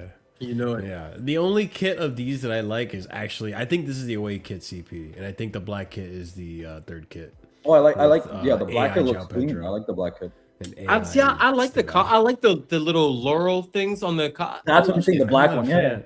Like I feel like if I'm wearing this, like I gotta show up to Caesar's Palace to. Yeah, No, it reminds me of Formula One. Like you're a when you- fantastic when you get dealer. the Like, lead. yo, what do you? Hey, you can't bet. You Yeah, can't, like you can't double down on the flop, on ace on the flop. Like, like what are we doing, bro? Like, I don't know, man. I can't do that shit. Playing craps with that thing on, man. Like, But I like it when the third kid is like completely out of left field. Like it's completely different than the home and away kid. Like we had one where it was a black and orange one a few years ago, and it had like a weird. It was the year where Tammy. I like that kid. Yeah, I love that. It's one of my I love favorite that Chelsea kid. kids of all time. Yeah, that was the same. I think that was the same season where we won UCL, or maybe the season after. I think Yeah, it was season after. Can I just make one thing clear? Like I know it Talk to feels me. like we're reaching the end of the stream here. Sure. On Tuesday, it is unacceptable to not get a win. Oh, I'm yeah. just gonna be honest. 100%. You just gotta be a win. Is our game Tuesday for real? Yeah. Yes, it's Tuesday. Spurs. Damn. Spurs. 100%. That- Wait, yeah, is it is Spurs? Yeah. Spurs. Or I thought it was Remember, Sunderland. And it was Spurs shifted our last over. home game. Yeah, Marshall, Sunderland's Sunday, Oh, last day. and it's away. Yeah. All right. 100%, Ahmed. Yeah, I'm just gonna be very honest. Oh, it is if Tuesday, you shit. do not win on Tuesday, this club is a disgrace because 100%. I need No, you- 100%. Yeah, I we agree need with to you. relegate. We need to relegate. 100%. Okay, and we need to do our part of just making sure these guys lose points, all 3 points. That's it, man. Simple. 100%. Wobo, I know you're an Arsenal fan, but people are conspirizing that because they changed the crest and it's not there, that this is Blue Coat's way of turning Chelsea into CFC London, and eventually they're gonna just make a new stadium and they're gonna call Chelsea CFC London, which by the way makes absolutely no sense because CFC LDN is supposed to be an acronym for Chelsea Football Club based out of London. It's their own No basic no Chelsea team luxury is brand. called CFC LDN, or no team is gonna be called AFC Bourne. Like, what are we doing, bro? Like, this is Not anyone even that says that. Yeah, anyone that says they're stupid. CFC LDN literally is just like it's like what Arsenal have, which is like their own like special clothing brand that you see every 2 weeks. They release something new or something like that for Chelsea. Okay, the issue more so is that it's clear that they're trying to modernize the badge. For Chelsea, much like they've been doing for a lot of the modern clubs. The problem with Chelsea's is that, you know, if we're gonna modernize it, we probably need to change how the line itself, in my personal opinion, because the line just holding the staff itself, it just looks a bit redundant. But Ahmed, here's the thing though. Yeah, that is the least. That should be the least of our fucking concerns. 100%. Shouldn't even be considering buying any kits, anyways. So yeah, like if we're talking about like that's a cosmetic change, like that's just what is on clothing brands, like what's in billboards. I'll be honest with you, I don't give a fuck about that. Just win football matches. Yeah, exactly. I don't care, and on top of it too, like again, I'm not gonna be. Listen, I'm Blue Co out. Look at the banner, Blue Co out, right? I'm so Blue Co out that I'm just Blue Co out. Whatever. I don't know where I was going with that. What I was trying to get at is that I can't do this. I'm so Blue Co out. I'm going to lie and bend the truth to my whim to get a dunk on Blue Co. Bro, Blue Co's already doing it for me. I don't have to do any extra work. I don't know why people are doing extra shit. Back. Just wait. Like, just sit back, relax, and watch the fire, like, you know, build. I'm And by the not way, gonna relax speaking of, personally. I'm not gonna relax personally. I mean, that is what it is. I mean, I'm relaxing. But, like, speaking of fires, by the way, part of the reason I was late is because I decided, you know what? I'm going to just have a bonfire and have a drink.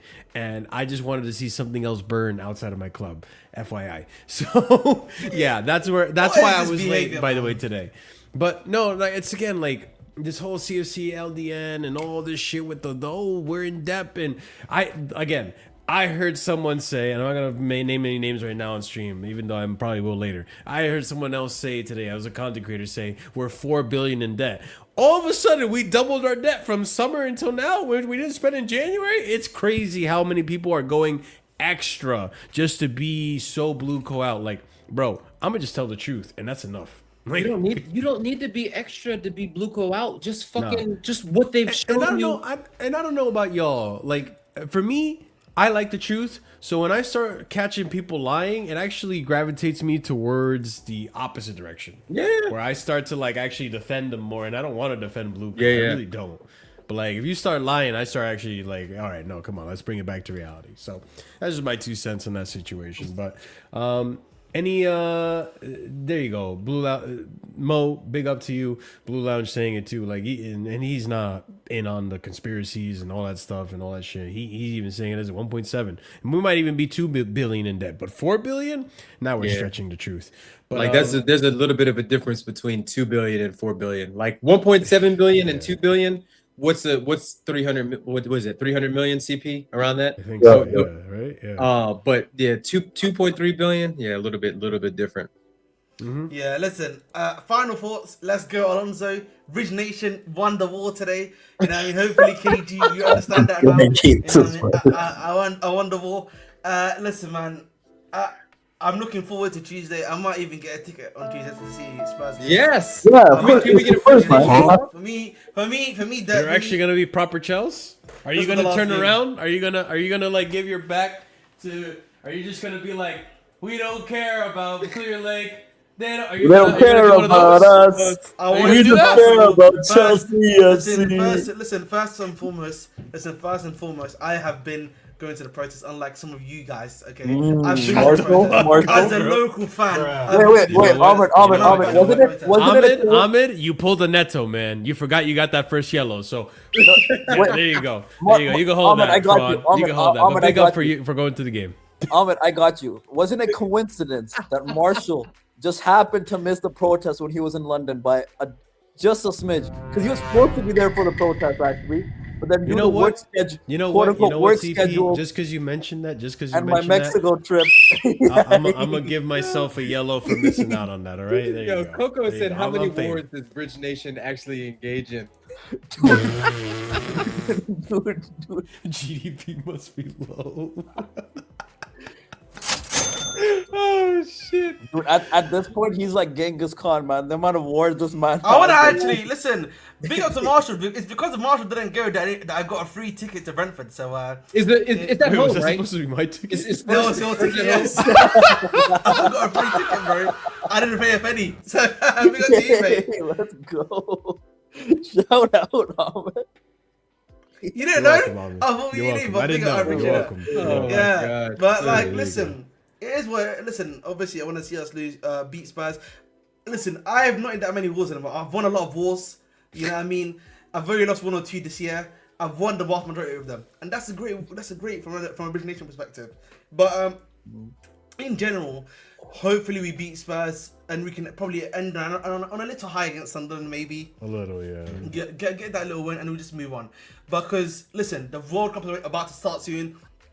Like, one thing I want to note that I know KG was talking about why his schedule is so, like, you know, packed, because by the time the World Cup finishes, but you know, by the way, for KG, by the time the World Cup finishes, KG, we are already in preseason, by the way. It's July. It's already preseason time, Yeah. right? Yeah, so like, essentially, man, we're gonna be having a tournament where preseason is gonna be starting like towards the end. Yeah, it's May. Yeah.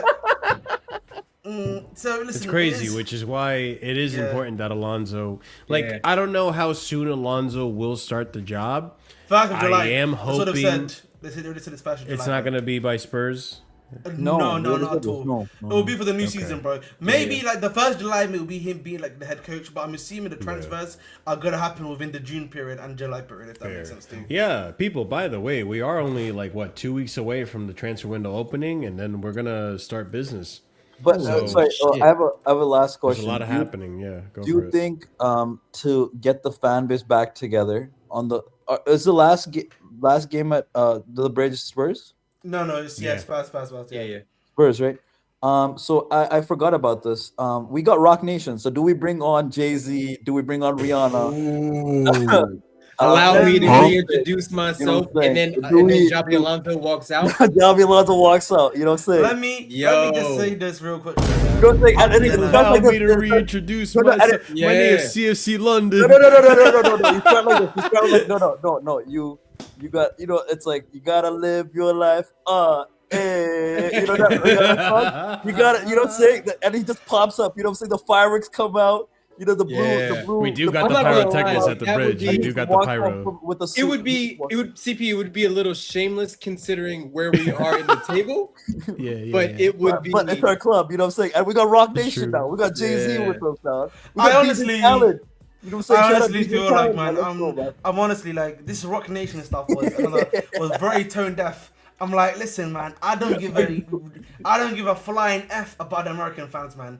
Can we just fix the club, please? I'm sorry, KG. Boys, Ahmed. Listen, Yeah. I care about you, KG, but I'm just talking about the wider God. American fans. Man came back on Ahmed, the pitch KG and got got it. back red. There you go. Ahmed, God. Ahmed, if you Fuck didn't, outta if you here, didn't bro. know, KG was gonna see Ahmed. If you didn't A little know, angry. KG was no. very much thinking about to stop supporting this club. But when he saw Rock Nation and Jay-Z, he's like, I gotta go back in. You know what I'm saying? I gotta go back in. They want the fans You know back what I'm over. You know what I'm saying? did. What- CP, I went just like this. When Oh. when KG now listens to a song produced by DJ Khaled and the music starts with DJ Khaled, he's like, that's my club. And That's another my one. club right there. Was that 7 losses in a row at Wembley? And another one. That's my club. You know what I'm saying? We the best music. I'm gonna love this, man. That's gonna be my club. We gonna Oh man. Ridiculous. But big up chat. We're gonna wrap it up here. It's been a long stream. It's honestly been therapeutic because I was so bummed out and down in the dumps before I started streaming today, and I feel a lot better now, man. I'll be so real with you. I feel so much better. I'm glad we got to talk. It could be this those out. We got to kombuchas. laugh a little bit. Yeah. It could also be the kombuchas, to be honest. I had like 5 of them already, and they're 7% each, by the way, KG. That's not They're bad. strong. That's a good IPA. That's a decent IPA. Yeah, they're strong, man. And you know what? They don't get you Ahmed hungover, is an which even Imperium better. guy. Have some shame, bro. Bridge Nation Yeah. is the greatest warrior of all time, mate. You know, Yeah. and man, Hey, it's chat, what I yo, need to be. there's still 140 people rocking with us. Yo, this has been a crazy stream. Like just Yeah. good laughs, Therapeutic. good analysis. Yo, run the likes up, man. Like it doesn't. Yeah. It's free. no hard. Like it's not hard work. Like it's not like you have to fucking gegenpress for 90 minutes. Just hit the button. In this economy, free 99 is great value. So go ahead and smash that like. If you're new Guys, here, treat if it like a you, Delap foul. You know what I'm saying? First minute in Delap foul. Boom. You know what I'm saying? Just like that. You man. know, It's not set the easy. There you tone. go. Set the tone, CP. It's that yeah, easy. You know what I'm exactly. saying? Set the tone. You listen. You know, if you're not diving, you're not trying. You know what I'm saying? So like, smash that like. Let's get that penalty. You know what I'm saying? We needed that goal Listen, today. if I We ain't, needed listen, that call. if I ain't lying, I ain't trying. There we you go. There you There go. we go. Wow. Revelation. You know what I'm saying? So yeah. You know what I'm saying? People say, I want to be like Mike. I want to set the tone like Delap. You know what I'm saying? Let's do this. There, exactly. There we land, people. There we land. So yeah, be sure to smash up the like. If I ain't lying, I'm flying. Smash up the like, subscribe to the channel if we're new. We're only 10 subscribers away from that 4K mark, so I am trying to hit that mark. So yeah, go ahead and get that subscribe going. If you're watching this in the future, be sure to hype up the video. It helps out tremendously. I know a bunch of you have stacked up some hype points, so go ahead and use them, man, because you ain't using them anywhere else. So might as well use them on Casually FC. Helps out the channel tremendously. And obviously check out the links in the description. Discord, I do have a show, like I said, if you are in the Brooklyn area in New York, Littlefield, Brooklyn, 7 o'clock, Back Pocket Alimony. I'll be there tomorrow playing that gig. So come out and show some love and support. I would love to have as many people as possible coming out. I'll And be if there you are- virtually. Yeah, you'll be there virtually, bro. And as far as y'all, if people do come out, let me know where you're coming from, man. Let me know. Oh yeah, I watch the streams and shit. No, it's nothing but love, man. I'll even buy you a beer. But yeah, go ahead, do all that fun stuff. And last but not least, memberships. There's 4 different tiers starting at 99p. If you are a proper casual and higher tier member, we give shout out to the end of every show, and that's gonna go out to Laundry Sadiq, EE, and Adrian. Big up to you guys. Appreciate you guys for all the support. Appreciate all the other members as well for all the support. And we'll be back again. Obviously, tomorrow I have the show, so no Casual Chelsea show, even though I do want to talk about Xabi Alonso. We'll come back and talk about it, I guess, on Wednesday. There are games But tomorrow. Yeah. tomorrow, I don't know what games are tomorrow. Yeah, actually. Prem's That's a good tomorrow. point. Yeah. The big one is obviously Arsenal, Burnley Monday, Schedule's and weird. then City, Bournemouth Tuesday, and then it's obviously us. But the rest, yeah. There's games. Yeah, most of the games are tomorrow. I'm gonna try, Mo Beta. I'll try my best to get to Colorado. But yeah, big up to every single big one up, of Mo. you.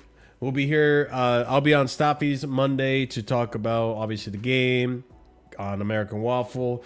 Tuesdays the Tottenham games. We'll be here doing the preview. I might do 4 consecutive shows in a row. So we'll see. But yeah, stay tuned here, people, so that you don't miss out on anything. We're gonna raid out, actually. Forgot to mention, to Sarcasm City.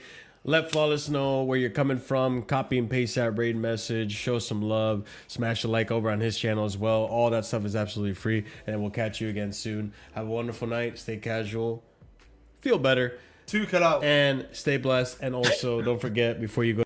Good night, guys. Pajita and sleep. Jerk off. Oh, but he didn't sleep. Yeah, and sleep.